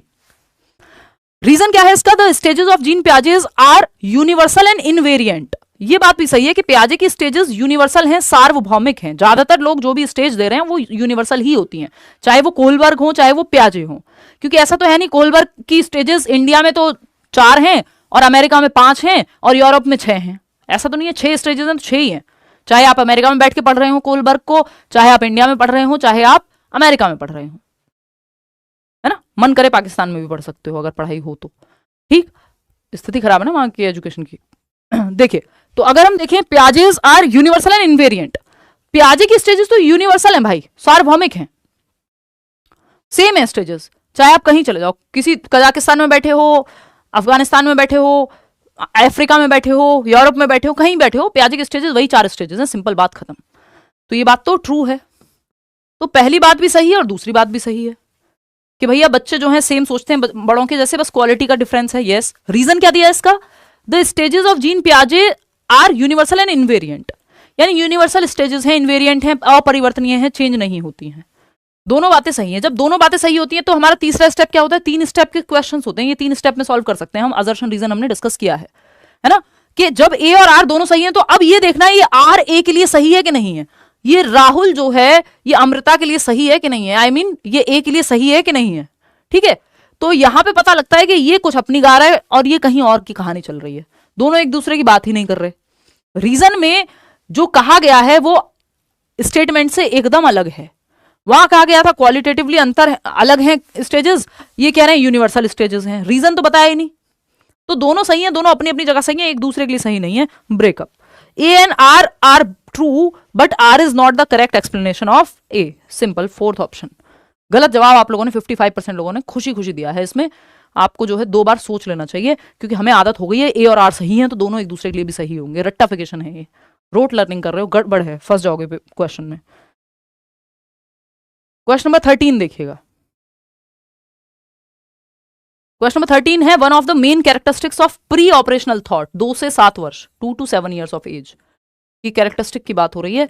अकॉर्डिंग टू जीन पियाजे is dash which refers to the tendency to focus on one aspect of a situation. किसी भी परिस्थिति के सिर्फ एक ही पहलू पे जोर है, दूसरे पहलुओं को नेग्लेक्ट कर दिया जा रहा है, इग्नोर कर दिया जा रहा है। जब भी बात आए किसी भी परिस्थिति के एक ही पहलू पे जोर है, इसका मतलब सेंट्रेशन की बात हुई है ना, मतलब सेंटर्ड है, ध्यान एक ही पर्सपेक्टिव पे, एक ही चीज पे केंद्रित है बच्चा। अगर इसका उल्टा पूछे कि अलग अलग चीजों पे देख पा रहा है तो डिसेंट्रेशन है। डिसेंट्रेशन 7 से 11 में दिखेगा, ये 2 से 7 में प्री ऑपरेशनल में आता है सेंट्रेशन जो है। ठीक है, रिवर्सिबिलिटी, एक्शंस में रिवर्स करना है, मेंटली आप रिवर्स कर पा रहे हो चीजों को या नहीं, फॉरवर्ड थिंकिंग ही होती है इरिवर्सिबिलिटी जब होती है तो। लेकिन सेंट्रेशन में हो सकता है आप रिवर्स कर पाओ या नहीं कर पाओ, वो कहानी नहीं है। यहां पे मुद्दा है कि आप अलग अलग पहलू नहीं देख पा रहे हो किसी सिचुएशन के। कि जब माउंटेन टास्क किया गया, 3 माउंटेन टास्क, तो एक बच्ची की जो डॉल थी और जो बच्ची थी, वो बच्ची अपनी डॉल के पर्सपेक्टिव से देख ही नहीं पा रही, उसका सारा ध्यान सेंटर्ड है एक ही पहलू पे। तो सेंट्रेशन की वजह से कंजर्वेशन नहीं हो पाता, क्योंकि आप दूसरे पहलुओं को देख ही नहीं पा रहे, ईगो सेंट्रिक हैं आप, है ना, आपका ध्यान सारा एक ही चीज पे केंद्रित है। 2 से 7 वर्ष में ऐसा होता है। ये कॉजेशन और उस पर तो आप देख नहीं पा रहे हो। ट्रांसडक्टिव रीजनिंग होती है, 2 इररिलेवेंट या 2 अनरिलेटेड इवेंट्स को एक साथ जोड़ देते हो, इलॉजिकल थिंकिंग है अपने एक्सपीरियंस के आधार पे, ये भी 2 से 7 में ही होती है ना। कि चांद भी गोल है, मेरी बॉल भी गोल है, तो चांद जो है मेरी बॉल के जैसा है। या वो जो हम रामायण में वो देखते हैं ना कि हनुमान जी जो है सूरज को अपनी बॉल समझ करके खा जा रहे हैं, तो कहीं ना कहीं ट्रांसडक्टिव रीजनिंग का एग्जाम्पल है, अगर चाइल्ड डेवलपमेंट के पर्सपेक्टिव से देखोगे तो, है ना, कि उनको लग रहा है ये मेरी बॉल ही है क्योंकि ये भी गोल है। तो वो ट्रांसडक्टिव रीजनिंग है, 2 से 7 वर्ष की उम्र उनकी रही होगी, हम ऐसा मान के चल रहे हैं। एनीवे, क्वेश्चन नंबर 14 देखिएगा। 4-year-old Aparna says that a button is alive because it helps to tie her shirt together. 4 साल की अपर्णा ये कहती है कि जो बटन होता है वो जिंदा है, जीवित है, उसमें सांस है, whatever, because it helps to tie her shirt together.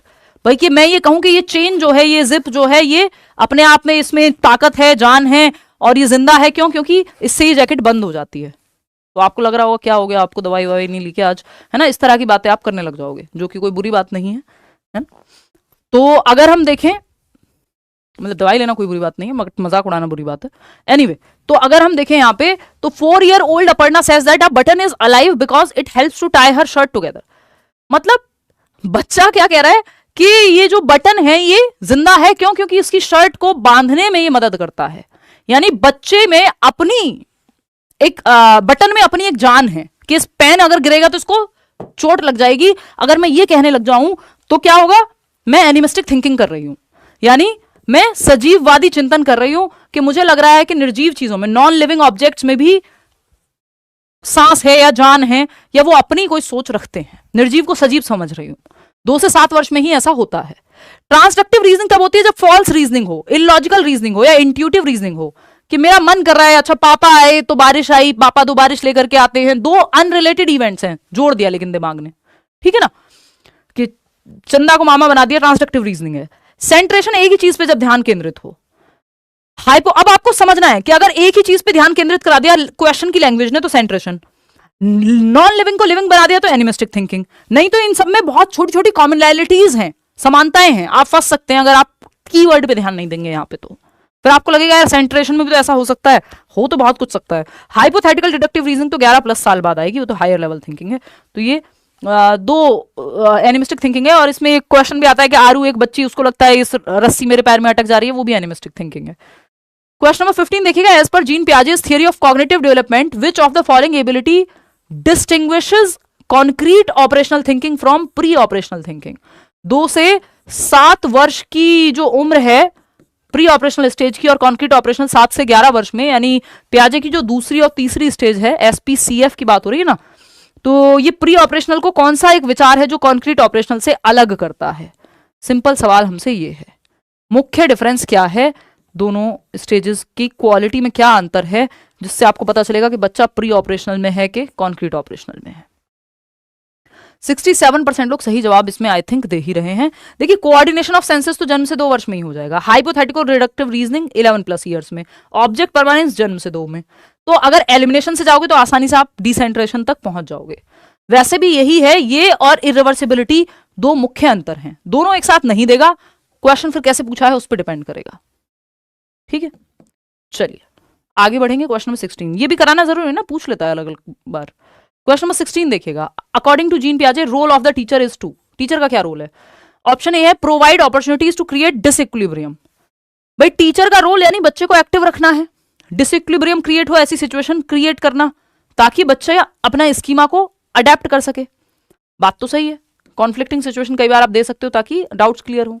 Use methods that require discovery and construction. बच्चा यहां भी एक्टिव है, आपको सिंपली देखना है 90% क्वेश्चन पेडागोजी के ये देखने से सॉल्व हो जाते हैं कि बच्चा एक्टिव है कि पैसिव है।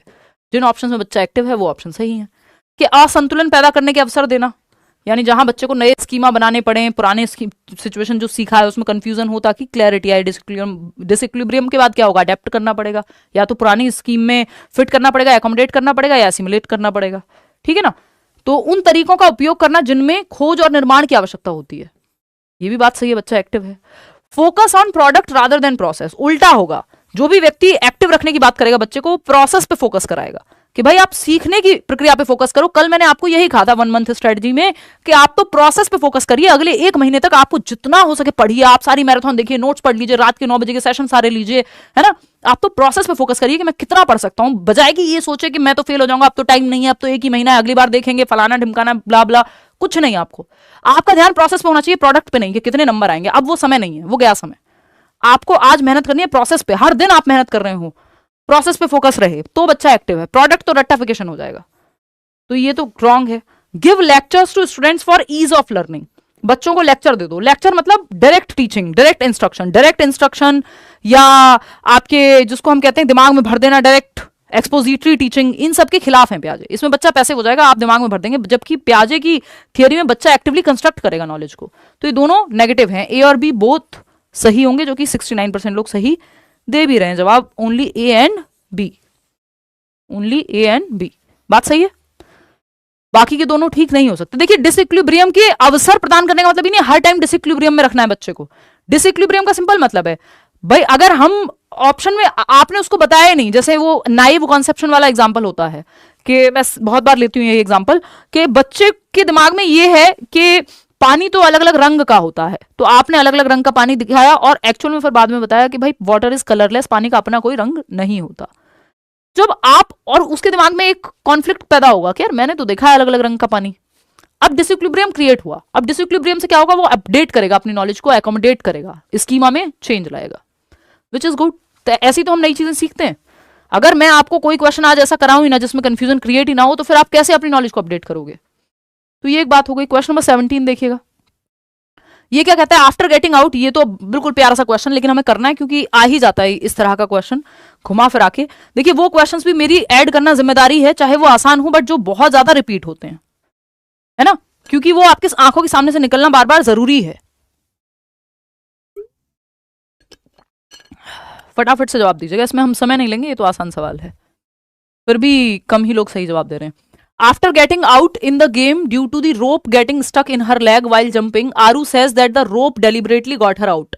At what stage of Jean Piaget's theory of cognitive development do children reason like this? किस स्टेज पे रीजनिंग ये वाली होगी बच्चों की कि जब एक बच्ची आरू, उसके पैर में एक रस्सी अटक जाती है, वो स्किपिंग रोप होता है ना, रस्सी कूदना, तो रस्सी बीच में अटक गई, उसने कहा इस रस्सी ने मुझे आउट कराया है, मतलब उसको लग रहा है नॉन लिविंग चीज में जान है। इसका मतलब क्या है, वो बच्ची प्री ऑपरेशन स्टेज में एनिमिस्टिक थिंकिंग कर रही है ना, 2 से 7 वर्ष में है। सजीववादी चिंतन, बात सही है। चलिए आगे बढ़ते हैं। कितने लोग सही जवाब दे रहे थे इसमें? 78 के आसपास। मतलब ये इतने आसान क्वेश्चन, इससे पहले मैंने अभी एनिमिस्टिक थिंकिंग का एक क्वेश्चन कराया, फिर भी 22% लोग गलत जवाब दे रहे हैं। कितनी गलत बात है। जीन पियाजे believe that knowledge is, knowledge का क्या होता है, इस बार भी वाइगॉत्स्की पे सेम क्वेश्चन आया हुआ है, बस पियाजे की जगह वाइगॉत्स्की लिखा हुआ है। तो रिपीटेड क्वेश्चंस को कैसे ना कराऊं, मेरी नैतिक जिम्मेदारी है ये कराना, कि वो क्वेश्चंस तो जरूर होने चाहिए जो बार बार रिपीट ही होते हुए आए हैं। पता चला आपने सब नया तो कर लिया, या ऐसे बेढंगे से क्वेश्चन कर लिए जो स्टैंडर्डाइज थे भी नहीं, और पेपर फिर भी आपसे 60-70% रिपीटेडली ही पूछ रहा है। तो जीन पियाजे का मानना था कि ज्ञान इनेट है, पहले से है। बेकार बात है ये। को कंस्ट्रक्टेड है, हाँ बच्चा एक्टिव चाहिए हमें, ऑप्शन में वही सही होगा। इन इंटरेक्शंस विद मोर नॉलेजेबल, ना ना ना मुन्ना ना, ये सेम ऑप्शन आया हुआ है 2024 के दिसंबर के क्वेश्चन में, जिसमें वाइगॉत्स्की लिखा हुआ है, तब तो ये सही हो जाता। अगर यहाँ वाइगॉत्स्की होता तो सेकंड ऑप्शन 100% सही था। अब जिसने सिर्फ आधा पढ़ा है वो गलत कर देगा। विजिबल बिहेवियरल चेंज की, व्यावहारिक परिवर्तन की बात ना पियाजे करते हैं, ना वाइगॉत्स्की करते हैं, ना ये रिवॉर्ड पनिशमेंट की बात करते हैं, ना ड्रिल प्रैक्टिस की बात करते हैं। Constructed by the child rather than being passed passively, बच्चा ज्ञान का निर्माण करेगा, कोई उसके दिमाग में भरेगा नहीं ज्ञान को। 43%, 47% लोग सिर्फ जवाब सही दे रहे हैं। क्यों भाई, इतना आसान क्वेश्चन, धरती पे इससे आसान क्वेश्चन कहां उपलब्ध है, बताइए आप। तो फोर्थ ऑप्शन, पर्यावरण से निष्क्रिय रूप से पारित होने की बजाय बच्चे द्वारा स्वयं निर्मित किया जाता है ज्ञान, बच्चा एक्टिव होगा, सिंपल। प्याजे का कोई भी सवाल है तो बच्चे का सक्रिय होना महत्व है, मस्ट, महत्वपूर्ण है, मस्ट है। कोई पहले से नहीं होता कि इनेट, जन्मजात नहीं होता, बच्चा ज्ञान का सृजन करता है ना, वो खाली तख्ती है, ठीक है ना, वो कोई ब्लैंक स्लेट भी नहीं है, वो सृजन कर रहा है अपने अनुभवों के आधार पे। Fourth option. क्वेश्चन नंबर 19 देखिएगा, क्वेश्चन नंबर 19 देखिएगा। A child realises that a 4-legged animal that neighs can not fit into her existing schema of dog. एक बच्चे ने रियलाइज किया कि एक 4 टांगों वाला एक एनिमल है, एक पशु है जो ने करता है। समझ गए ना, ने वाली आवाज कौन निकालता है, घोड़ा। That neighs can not fit, या फिर हो सकता है बकरी की कोई अलग तरह की आवाज अगर आ जाती है यहाँ पे तो, या म्याऊ वाली आवाज निकाल देते। मतलब 4 लेग वाला एनिमल जो ने करता है, ना कि भौंकता है, बार्क नहीं करता है, can not fit into her existing schema of dog. तो जो बच्ची का पहले से बना हुआ स्कीमा है, स्कीमा क्या है, हमारी प्रीवियस नॉलेज, पूर्व ज्ञान, स्टोर्ड इंफॉर्मेशन, जो आपके सॉफ्टवेयर में, आपके कंप्यूटर में, दिमागी कंप्यूटर में सेव्ड इंफॉर्मेशन है, उसको स्कीमा कह रहे हैं हम, सिंपल। तो बच्चे के दिमाग में 4 लेग वाला एनिमल कुत्ता होता है, लेकिन जो 4 लेग का एनिमल है और वो ने कर रहा है, भौं नहीं कर रहा, तो अब वो अपने पुराने स्कीमा में, पुराने सॉफ्टवेयर में फीड नहीं कर पा रहा है इस चीज को कि भैया ये डॉग तो नहीं है, ये तो कुछ और है। अब कुछ और क्या है उस पर आएंगे हम।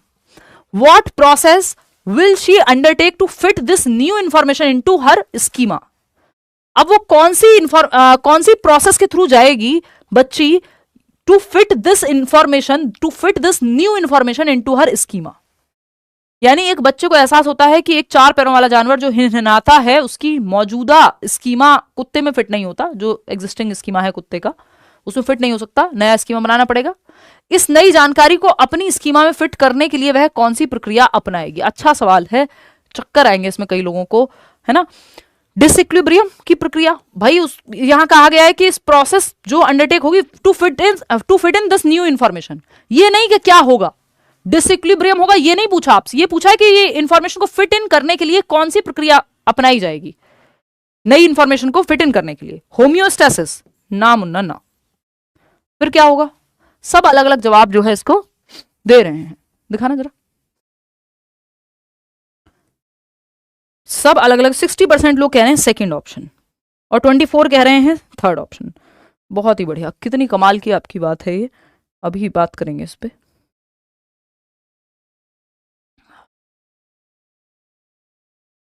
कितना अच्छा लग रहा है चुप होके, मेरी खुद की आवाज कानों में गूंजने लगती है एक टाइम के बाद ना, मुझे लगता है कि मुझे चुप हो जाना चाहिए। एनीवे, क्वेश्चन तो यही है यार, मुझे लगा कहीं कुछ थोड़ा बहुत अंतर हो। Question is same only. बहुत बढ़िया, चलिए।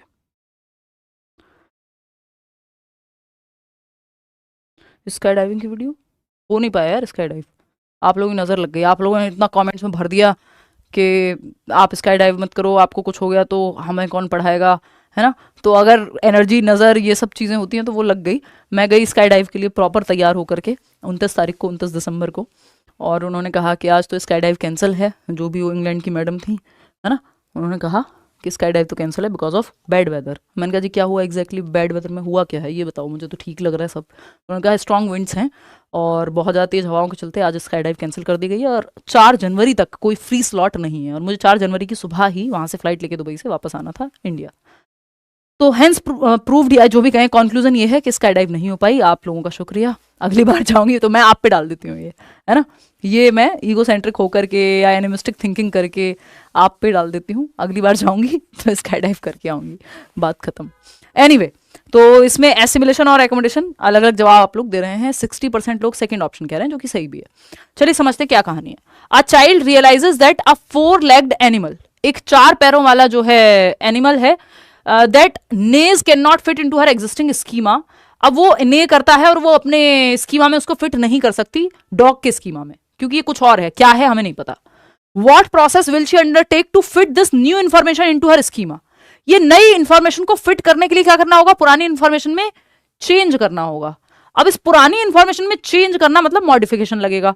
मॉडिफिकेशन क्या है, मॉडिफिकेशन है आपका एकोमोडेशन, एकोमोडेट करना पड़ेगा, है ना। जो उसने सोचा था कि सारे 4 पैर वाले एनिमल जो हैं वो डॉग होते हैं, अब उसको एकोमोडेट करना पड़ेगा। भैया सारे 4 पैर वाले जो है वो डॉग नहीं होते हैं, जो ने करते हैं वो अलग होते हैं, जो म्याऊं करते हैं वो अलग होते हैं, जो भौं भौं करते हैं वो डॉग होते हैं। तो एकोमोडेट किया है उसने। एसिमिलेशन में सिंपल हो जाता कि अगर उसको ये कहा जाता कि ये 4 पैर वाला एनिमल है लेकिन ने करता है, भौं भौं नहीं करता है, तो वो ऐड कर लेती एग्जिस्टिंग स्कीमा में एक इंफॉर्मेशन को। तो ये एक बात हुई। आगे बढ़ेंगे, क्वेश्चन नंबर 2 हमारा यहाँ खत्म होता है, समायोजन। देखो अच्छा, इसमें सिंपल एक बात और समझ लेते हैं कि जब हम जस्ट ऐड कर लेते हैं एग्जिस्टिंग स्कीमा में तो वो है आपका एसिमिलेशन, लेकिन हमें मॉडिफाई करना पड़ रहा है नई इंफॉर्मेशन को फिट इन करने के लिए। पुरानी स्कीमा में मॉडिफिकेशन या एडजस्टमेंट या मैनिपुलेशन लग रहा है, तो हमको क्या करना होगा, एकोमोडेट करना पड़ेगा या नया स्कीमा बनाना पड़ रहा है। जैसे यहाँ पे हो सकता है कि हॉर्स का बनाना पड़ रहा हो। ठीक है, आगे बढ़ेंगे। क्वेश्चन नंबर 20 देखिएगा। In Piaget's theory of cognitive development, what is the goal of the concrete operational stage. 7 से 11 वर्ष मूर्त संक्रियात्मक अवस्था का गोल क्या है, या कौन सा एक ऑप्शन है जो सही होगा। ऑपरेशनल थॉट आ जाए बच्चे में, ये गोल होगा। अमूर्त चिंतन आ जाए, ये तो 11+ एज में आएगा अमूर्त चिंतन। देखिए मूर्त यानी कॉन्क्रीट, जिसको देखा जा सके, जिसको छुआ जा सके। जैसे ये पेन है, जैसे ये बोर्ड है, जैसे ये जैकेट है, कॉन्क्रीट ऑब्जेक्ट है ना। इसको टच किया जा सकता है, देखा जा सकता है, महसूस तो ऑफकोर्स किया ही जा सकता है। एब्स्ट्रैक्ट थिंकिंग वो है, अमूर्त चिंतन वो है जो इमेजिन करना पड़े, जरूरी नहीं है उसको देखा जाए, है ना। तो ये एब्स्ट्रैक्ट और कॉन्क्रीट में अंतर है। कॉन्क्रीट में जो है 7 से 11 वर्ष में आ जाती है। एब्स्ट्रैक्ट जो चीजें सामने नहीं है उन पे भी सोच पाना है, ये 11+ ईयर्स में आएगा। ऑब्जेक्ट परमानेंस जो है ये जन्म से 2 वर्ष में ही आ जाएगा। सिंबॉलिक थॉट 2 से 7 वर्ष में आ जाएगा। सिंबॉलिक थॉट को एक और शब्द कहते हैं सिमियोटिक फंक्शंस, यानी सिंबल्स के माध्यम से बच्चा सीखना शुरू कर देता है 2 से 7 वर्ष में। जैसे वो ABCD लैंग्वेज के माध्यम से, लैंग्वेज भी तो सिंपल ही है, वो सिंबल ही है ना एक। और आपका जैसे रेड लाइट पे ये टर्न अगर ऐसे है तो इस सिंबल्स को समझना। इसके अलावा आपका हैरी पॉटर की झाड़ू को लेकर के उड़ने की कोशिश करना। ठीक, तो ये जो कहानी है, तो ऑब्जेक्ट परमानेंस यहाँ पे आएगा नहीं, यहाँ पे सिंपल है ऑपरेशनल थॉट। कितने लोग सही जवाब दे रहे हैं, 50% लोग। ऑपरेशनल थॉट का क्या मतलब होता है, ऑपरेशनल मतलब लॉजिकल थिंकिंग आ जाती है ना। लॉजिक बिगिंस, संक्रियात्मक चिंतन या logical thinking, logic begins. Inductive logic आ जाता है बच्चे में, है ना, एग्जाम्पल टू रूल जाने वाला।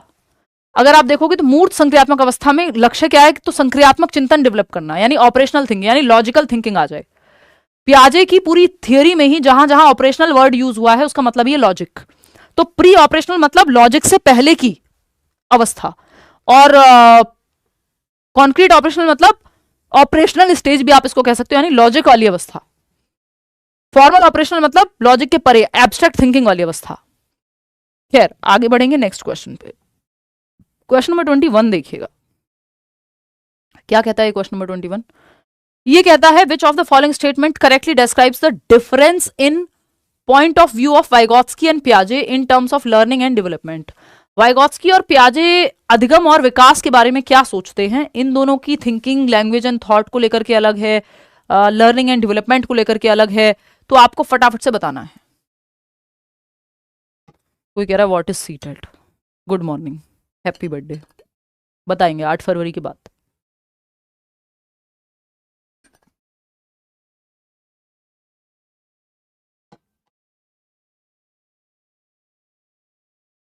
बताइएगा एक बार। सेकेंड 53% लोग कह रहे हैं। चलिए समझते हैं कहानी। विच पियाजे और वाइगॉत्स्की क्या अलग सोचते हैं लर्निंग और डेवलपमेंट के बारे में? देखो, लर्निंग वो चीज है जिसमें एफर्ट और प्रैक्टिस अगर आप ना डालें तो वो नहीं होगी। जैसे साइकिल चलाने में एफर्ट प्रैक्टिस डाल के आपने नहीं सीखी साइकिल, तो आप 50 साल के भी हो जाएं तो साइकिल अपने आप नहीं आ जाएगी। लेकिन डेवलपमेंट में कुछ चीजें ऐसी होती हैं जो बाय डिफॉल्ट ऑटोमेटिक आ जाती हैं। दांत निकलने में आप कुछ ना करें तब भी बच्चे के दांत निकल जाएंगे। थोड़ी बहुत तकलीफ होगी अलग अलग बच्चों को, किसी को लेट होगा, किसी को धीमे, बट हो जाएगी, है ना। प्यूबर्टी हिट हो रही है बच्चे में, आप कुछ कर नहीं रहे, अब अंडर नरिश्ड रह जाए वो एक अलग कहानी की, उसकी वजह से प्रॉब्लम होगी। बट डेवलपमेंट के कई एस्पेक्ट्स में आपका कोई रोल नहीं होता। लेकिन लर्निंग बिना एफर्ट के नहीं होगी। भाषा आपको बिना एफर्ट और प्रैक्टिस के आप नहीं सीख पाएंगे। तो सीखना मतलब लर्निंग जिसमें एफर्ट और प्रैक्टिस लगे। डेवलपमेंट में कई चीजें ऑटोमेटिक होती हैं because of maturation, biological maturation, heredity. समझ रहे हो? तो ये मुख्य अंतर है दो चीजों में। अब इन दोनों में क्या अंतर है, क्या रिश्ता है, ये रिश्ता क्या कहलाता है, पियाजे और वाइगॉत्स्की इसके बारे में क्या कहते हैं, उस पर चर्चा करेंगे।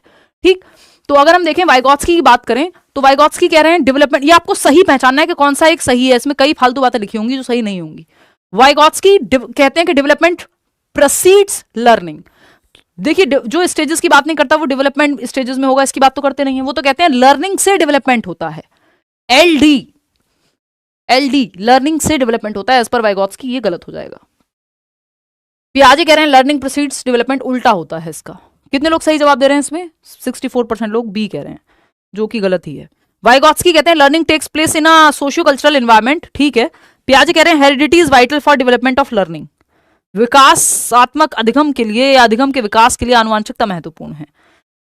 लेट्स सी, मे बी और मे बी नॉट, है ना, बहुत ही क्लोज है, देखते हैं। वाइगॉत्स्की लर्निंग प्रोसीड्स डेवलपमेंट, ये बात एकदम सही है। पियाजे कह रहे हैं डेवलपमेंट प्रोसीड्स लर्निंग, ये बात भी एकदम सही है। वाइगॉत्स्की कह रहे हैं ओनली एम्फेसिस, ये फोर्थ ऑप्शन है। वाइगॉत्स्की कह रहे हैं only emphasis on language and thought, भाषा और विचार पे ही फोकस करो। पियाजे कह रहे हैं चाइल्ड लिटिल साइंटिस्ट है। ये दो अलग ही कहानियां चल रही हैं। यहाँ डेवलपमेंट और लैंग्वेज इसकी बात हो रही थी कि लर्निंग और डेवलपमेंट की, यहाँ लैंग्वेज और डेवलपमेंट की बात होने लगी, या लैंग्वेज एंड थॉट की बात होने लगी, तो ये हट जाएंगे। अब आप कहेंगे सेकंड और थर्ड में हम कंफ्यूज हैं जी। अच्छा, करते हैं क्लियर कंफ्यूजन। मैं थक गई यार, बहुत ज्यादा बोल लिया मैंने, इससे पहले भी क्लास थी। वाइगॉत्स्की क्या कह रहे हैं, अधिगम सामाजिक सांस्कृतिक वातावरण में होता है, बात तो सही है। लेकिन बात क्या चल रही थी यहाँ पे, लर्निंग और डेवलपमेंट का रिश्ता क्या कहलाता है, ये अपनी कहानी गा रहे हैं यहाँ पे। अधिगम के विकास के लिए आनुवंशिकता महत्वपूर्ण है, चलो ये भी बात हम मान लेते हैं कि heredity is vital for development of learning. But पूछा क्या था दुग्गल साहब, ये देखना है ना आपको। पूछा कुछ और था, कह कुछ और रहे हैं, है ना। रामायण खत्म हो गई, फिर डैश डैश डैश, समझ रहे हो, कुछ और ही चल रहा है। तो अगर हम देखें in point of view of Vygotsky and पियाजे in terms of learning and development, बात लर्निंग और डेवलपमेंट की हुई थी, इधर उधर की बातें नहीं करनी है। तो थर्ड ऑप्शन ही है जो सिर्फ लर्निंग और डेवलपमेंट के बारे में सही से सटीक तरीके से बात कर रहा है। तो सेकंड ऑप्शन बिल्कुल भी सही नहीं होगा, जितने लोग खुश हो कि 60% जवाब दे रहे हैं, क्योंकि यहां पे बात हो रही है अधिगम सामाजिक सांस्कृतिक वातावरण में होता है। हाँ मान लिया, लेकिन डेवलपमेंट का क्या, यहाँ पे लर्निंग और डेवलपमेंट का रिश्ता क्या कहलाता है ये बताना था, सिर्फ लर्निंग के बारे में बात नहीं करके छोड़ देनी थी। तो ये तो यही हट जाएगा ऑप्शन, बचता ही सी है जो दोनों के बारे में प्रॉपरली बात कर रहा है ना। तो वाइगॉत्स्की कहते हैं कि लर्निंग प्रोसीड्स डेवलपमेंट, यानी पहले अधिगम होता है, अधिगम से बच्चे का विकास होता है। भाई मैंने 4 किताबें पढ़ी, मेरी समझ विकसित हुई, बिना वो पढ़े मेरी उम्र बढ़ती रहती तो क्या उतना ही विकास होता जितना एक उस व्यक्ति का हुआ है जिसने ज्यादा किताबें पढ़ी हैं, ज्यादा अनुभव किया है, ज्यादा दुनिया देखी है? नहीं हो पाता। तो वाइगॉत्स्की कह रहे हैं लर्निंग से आपका विकास होता है। पियाजे कह रहे हैं डेवलपमेंट प्रोसीड्स लर्निंग, कि भैया पहले आपकी स्टेज विकसित हो, आपका दिमाग उतना विकसित हो, कॉन्क्रीट ऑपरेशनल में ही तो हम लॉजिकल चीजें पढ़ाएंगे, उससे पहले कैसे पढ़ाएंगे?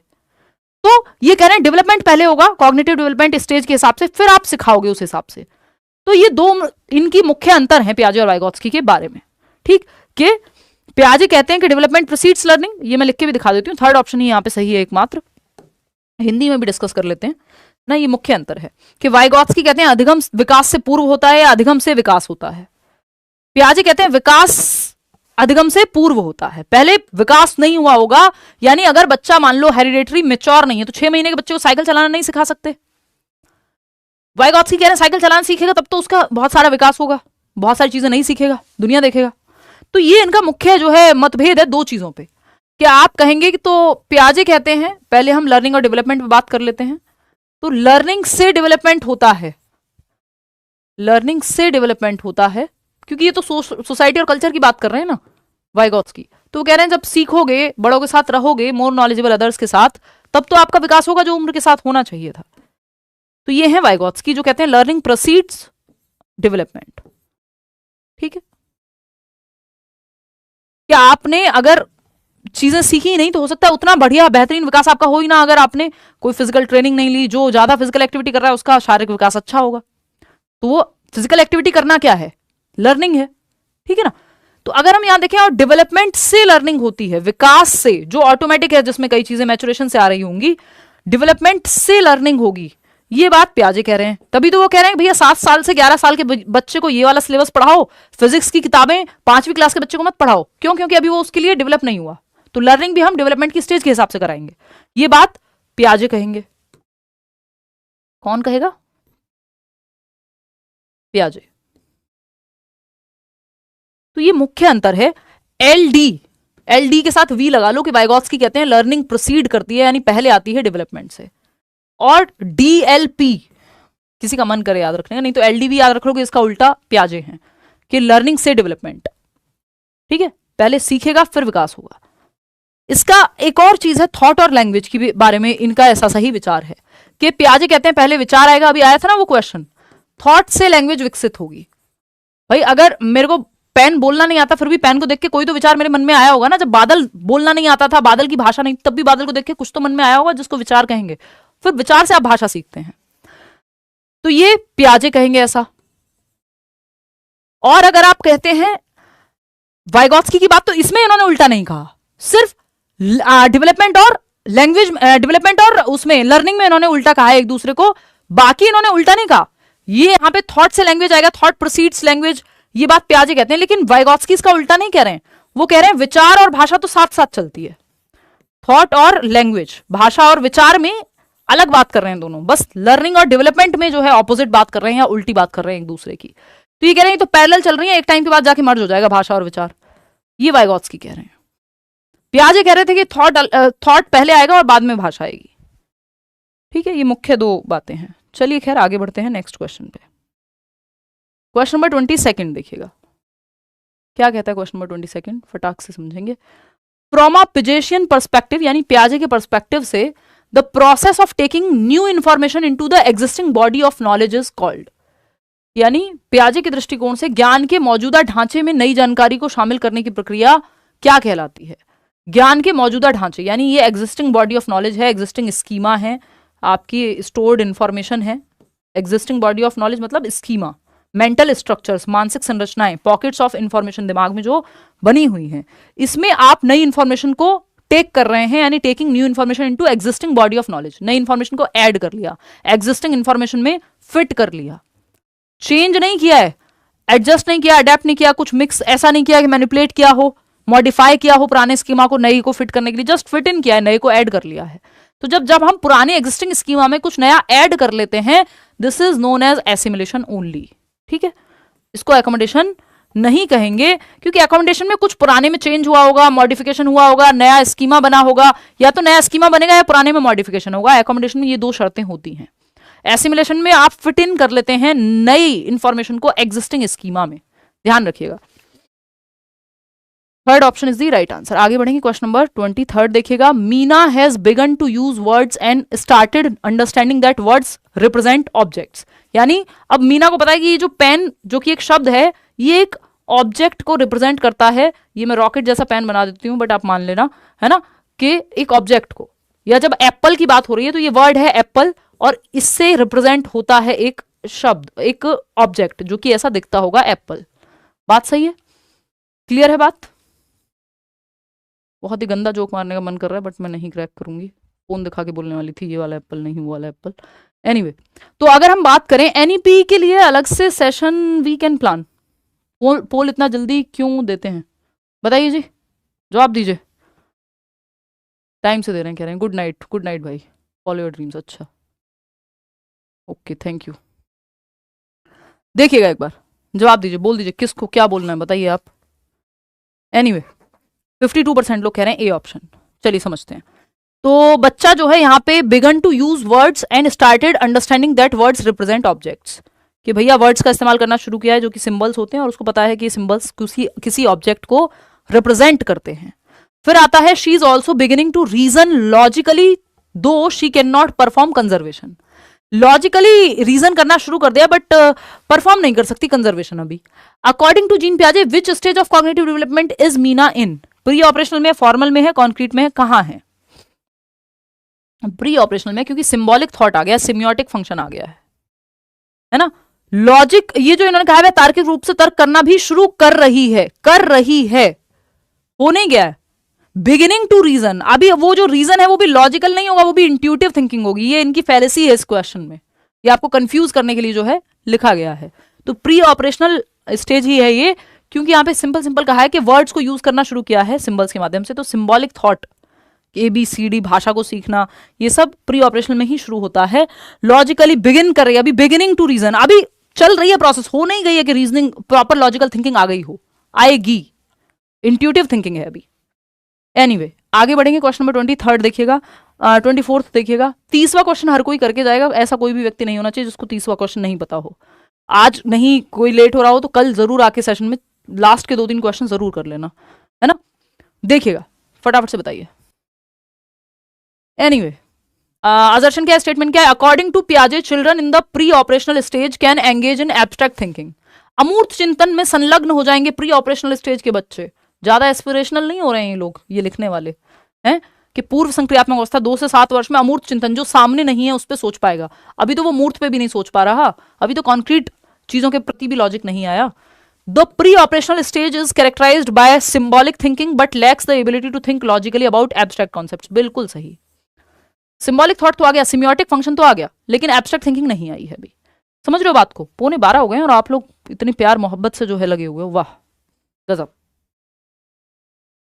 हाँ ओके, वाह शम्पी। देखिए A is wrong, R is true. A is true but R is false. No no no, A is false but R is true. ये आपकी शिद्दत जो है, मुझे यूट्यूब जो है रिटायरमेंट नहीं लेने देती है यूट्यूब से, मतलब पार्शियली तो रिटायर्ड ही हूं मैं, कभी कभी दिखती हूँ।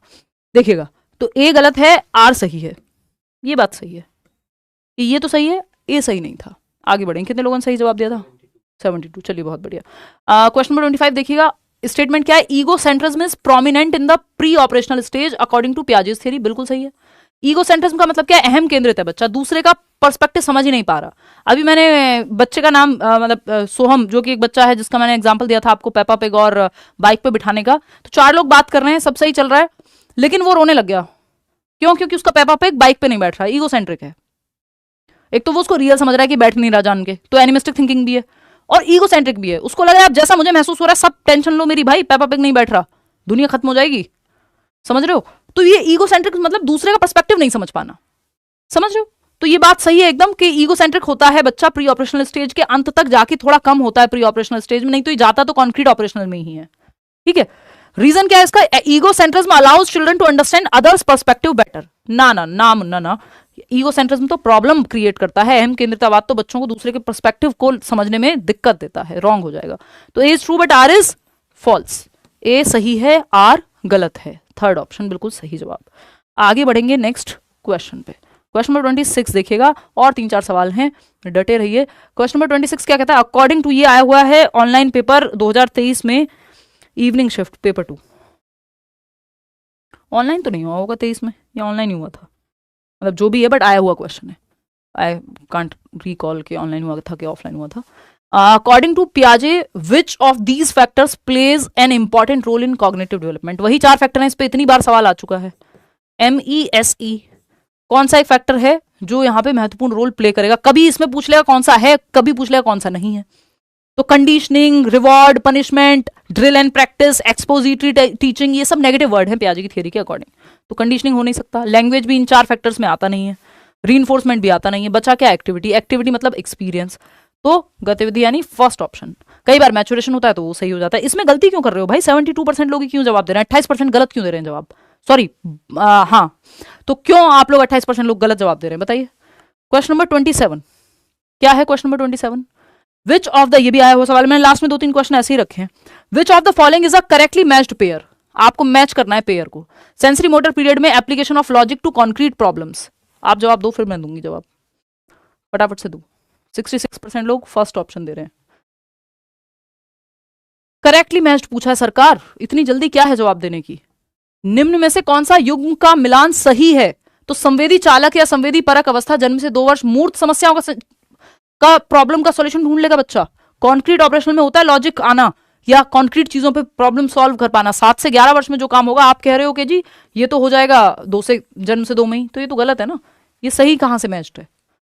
फिर आता है प्री ऑपरेशनल स्टेज में रिवर्सिबिलिटी आ जाएगी। नहीं भाई, इरिवर्सिबिलिटी और सेंट्रेशन की प्रॉब्लम होती है, डिसेंटर नहीं कर पाएगा प्री ऑपरेशनल में 2 से 7 में, ये तो 7 से 11 में आएंगी ये दोनों चीजें।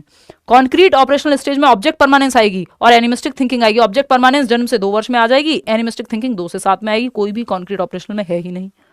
अब 69% लोग सही जवाब दे रहे हैं कि फॉर्मल ऑपरेशनल थिंकिंग में, फॉर्मल ऑपरेशनल स्टेज में एब्स्ट्रैक्ट थिंकिंग यानी अमूर्त चिंतन आ जाता है, जो चीज सामने नहीं है उस पर भी सोच पाएगा। और हाइपोथेटिको डिडक्टिव रीजनिंग भी आ जाती है, यानी हाइपोथेसिस, इकोनॉमिक्स, साइंस, ऐसे कॉम्प्लेक्स चीजों पे भी वो सोच पाएगा 11+ ईयर्स में। तभी आप जो फिजिक्स वगैरह है वो 11 साल की बाद की उम्र में ही पढ़ते हैं।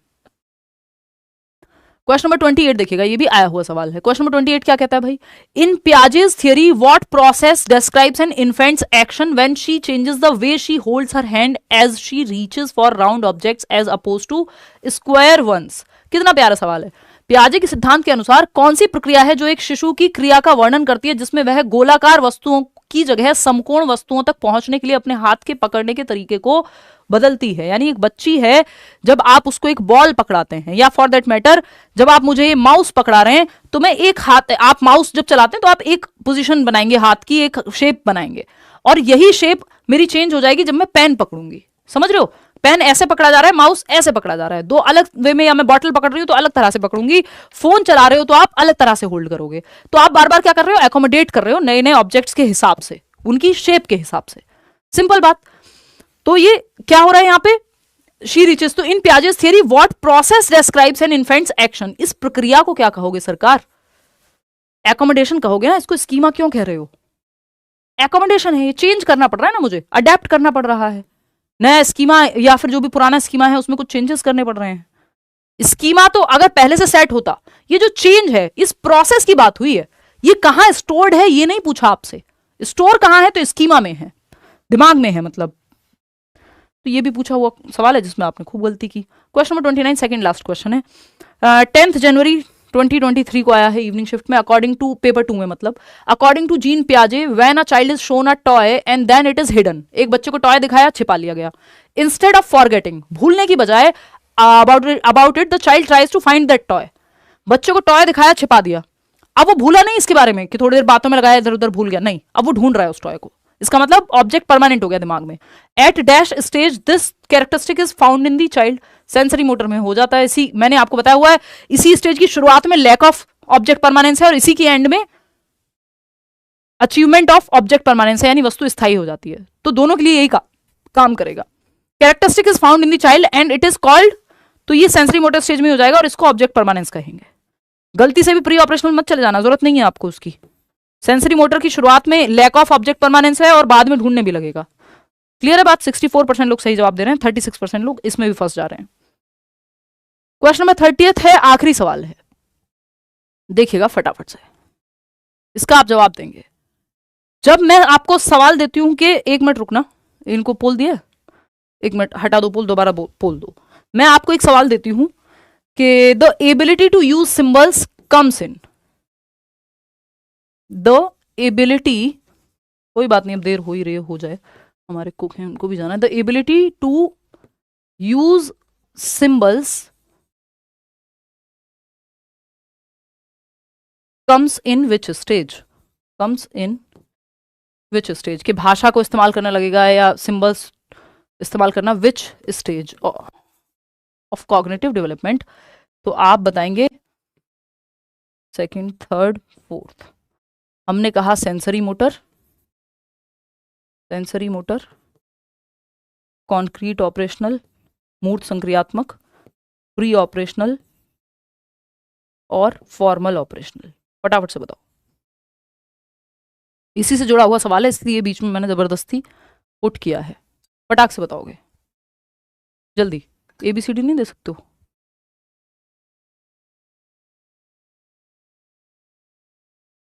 पोल में जवाब दो। ये पूरा क्वेश्चन लिखने की जरूरत नहीं थी, जस्ट क्वेश्चन लिख देते, इतना टाइम क्यों वेस्ट किया? बट क्यों इतनी देर बाद जो ये पोल गया है, क्या जरूरत है साइंटिस्ट बनने की, बताइए। थर्ड ऑप्शन 65%, इग्नोर कर दिया। कहो मुझे उल्टा जवाब दो, कुछ बुरा भला कहो, इनको थोड़ी फाइट दिखाएं। Anyway, third option pre operational stage, इसमें सही बात आप लोग कह रहे हैं, 64% लोग सही जवाब दे रहे हैं, है ना। प्री ऑपरेशनल स्टेज 2 से 7 वर्ष में सिंबल्स को यूज करने की क्षमता हमारे अंदर आ जाती है, या सिमियोटिक फंक्शन भी पूछ लेता है कि सिमियोटिक फंक्शंस की एबिलिटी कब आ जाती है। तो सिमियोटिक का मतलब भी यहाँ सिंबल्स को यूज करने से ही है, चाहे वो लैंग्वेज हो, चाहे वो हैरी पॉटर की झाड़ू को, या झाड़ू को हैरी पॉटर की तरह वो जो यूज करता है कि उड़ने वाला यंत्र समझना हो, शक्तिमान बनना हो, सिंबल्स के माध्यम से समझने की क्षमता प्री ऑपरेशनल स्टेज। या ये पेन जो हमने वर्ड्स लिखे हैं, ये किसी चीज को सिंबलाइज करते हैं, जो अभी क्वेश्चन आया था, वो भी सिंबॉलिक थॉट ही है, जो आ जाता है कहाँ पे, प्री ऑपरेशनल स्टेज में। और सिंबॉलिक थॉट एक विशेषता है प्री ऑपरेशनल स्टेज की, या गोल डायरेक्टेड बिहेवियर। बाकी सारी चीज़ें जो है उसमें नेगेटिव ही हैं, चाहे वो ईगो सेंट्रिज्म हो, वो सीमा है, लिमिटेशन है, ईगो सेंट्रिज्म हुआ, सेंट्रेशन हुआ, इरिवर्सिबिलिटी हुई, ये सब प्रॉब्लम्स हैं एक तरह से, या अभी उतना कॉग्निशन डेवलप नहीं हुआ, वो दिखाती हैं। अब सिंबल्स को यूज करना 2 से 7 वर्ष में आ गया, लेकिन सिंबल्स की जगह पे सिंबल्स यूज करना ये कब आएगा? अकॉर्डिंग टू जीन पियाजे, the ability to use symbols for symbols, symbols को सिंबल्स की जगह पे यूज करना, such as letting the letter X stand for an unknown numeral, के मान लीजिए फलाने की उम्र एक्स है, अब उम्र एक न्यूमरल है अननोन, उसको आपने एक अननोन सिंबल से रिप्रेजेंट कर दिया। Symbols using for instead of symbols for an unknown numeral develops during dash and enables the children to learn dash. अब इसमें ये एक तो आपको नहीं पता वो सिंबल क्या है, तो एब्स्ट्रैक्ट चीज को एब्स्ट्रैक्ट चीज की जगह पे आप रख रहे हो, समझ रहे हो। अब इसमें आप लोग 45% लोग, क्योंकि वो क्वेश्चन मैंने करा दिया था तो इतना भी सही दे रहे हो, नहीं तो इसमें सब गलत देते जवाब। तो अगर आप देखेंगे यहां पे, तो आपको एक तो ये समझना होगा कि आप अज्यूम कर रहे हो सिंबल्स फॉर सिंबल्स। देखिए सिंपल सवाल है, to use symbols comes in which stage? Symbols का इस्तेमाल करना कब आता है? प्री ऑपरेशनल 2 से 7 वर्ष में। लेकिन सिंबल्स को सिंबल्स की जगह पे रख पाना, यूजिंग सिंबल्स फॉर सिंबल्स, ये फॉर्मल ऑपरेशनल में आएगा 11+ ईयर्स में, 2 से 7 में नहीं आ जाएगा ये, ठीक है ना। क्यों? क्योंकि यूजिंग सिंबल्स, एक्स मान लेना किसी उम्र के लिए, कोई नंबर 24 हो सकता है किसी की उम्र, है ना, मान लिया ये एक्स है, मान लिया ये वाई है, तो जिसको माना है वो भी एक सिंबल है, और जिसकी जगह माना है वो भी एक सिंबल है। तो सिंबल की जगह पे सिंबल को इमेजिन किया है, एब्स्ट्रैक्ट थिंकिंग है, अमूर्त चिंतन है, सामने नहीं है ये चीज। तो ये फॉर्मल ऑपरेशनल स्टेज में आएगी एब्स्ट्रैक्ट थिंकिंग, जो है सिंबल को सिंबल की जगह पे रख पाना, सिर्फ सिंबल यूज करना आना, वो 2 से 7 वर्ष है। तो फॉर्मल ऑपरेशनल स्टेज है 11+ ईयर्स, जहां पे बच्चा एल्जेब्रा और कैलकुलस, जो भी थियरम वगैरह है, जो भी कॉम्प्लेक्स मैथमेटिक्स और फिजिक्स वगैरह के कॉम्प्लेक्स चीजें हैं, वो 11th-12th में होता है, ये उस तरफ 9th 10th 11th 12th, तो वो आ जाएगा। Formal operational stage conservation and seriation, ये तो फिर 7 से 11 में आ जाती है कंजर्वेशन, तो ये ठीक था बट ये गलत है। Concrete operational stage algebra and calculus, concrete है ही नहीं है जब, तो हम क्यों जाएं इसके साथ। अब ये तो आपकी खुश नसीबी कह लीजिए कि यहाँ पे प्री ऑपरेशनल था नहीं तो कितने लोग कितनी गड़बड़ करते हैं, इसमें और ज्यादा गलतियां होती। अभी भी आधे ही लोग जो है सही जवाब दे पा रहे हैं। तो first option is the right answer. Out of 30 questions कितने आपके ठीक हुए ये आप बताएंगे विद आंसर्स। ये पीडीएफ आपको मिल जाएगा होपफुली कल ही, बाकी पेंडिंग भी पीडीएफ जितने सेशंस हुए हैं let's learn square Telegram channel पे। आउट ऑफ 30 क्वेश्चंस कितने आपके ठीक हुए हैं वो आप कमेंट्स में बता करके जाएंगे, और उस ठीक से भी ज़्यादा ज़रूरी है कि आपके कॉन्सेप्ट क्लियर हुए कि नहीं हुए। आपको होपफुली अगर आपने ये सेशन अच्छे से अटेंड किया तो आप प्याजे के क्वेश्चंस गलत नहीं करेंगे, ठीक है जी। कोई कह रहा है आई लॉस्ट द ट्रैक, पता नहीं कितने ठीक हुए, कोई बात नहीं, कॉन्सेप्ट क्लियर हुए ना, वो महत्वपूर्ण है। लाइक शेयर सब्सक्राइब आप कर देंगे अगर नहीं किया होगा तो। मिलते हैं मंडे, मिलेंगे कल और परसों ऑफ रखेंगे, थोड़ी सी थक गई हूँ, है ना। मंडे मिलते हैं मस्त, और 20 तारीख को आपकी मैराथन रखेंगे, 20 जनवरी को, ठीक है। चलिए take care, bye bye, see you on Monday. और मंडे से पूरी कोशिश है कि 9 सवा 9 सेशन शुरू कर दें, 10 बजे पे ना जाएं।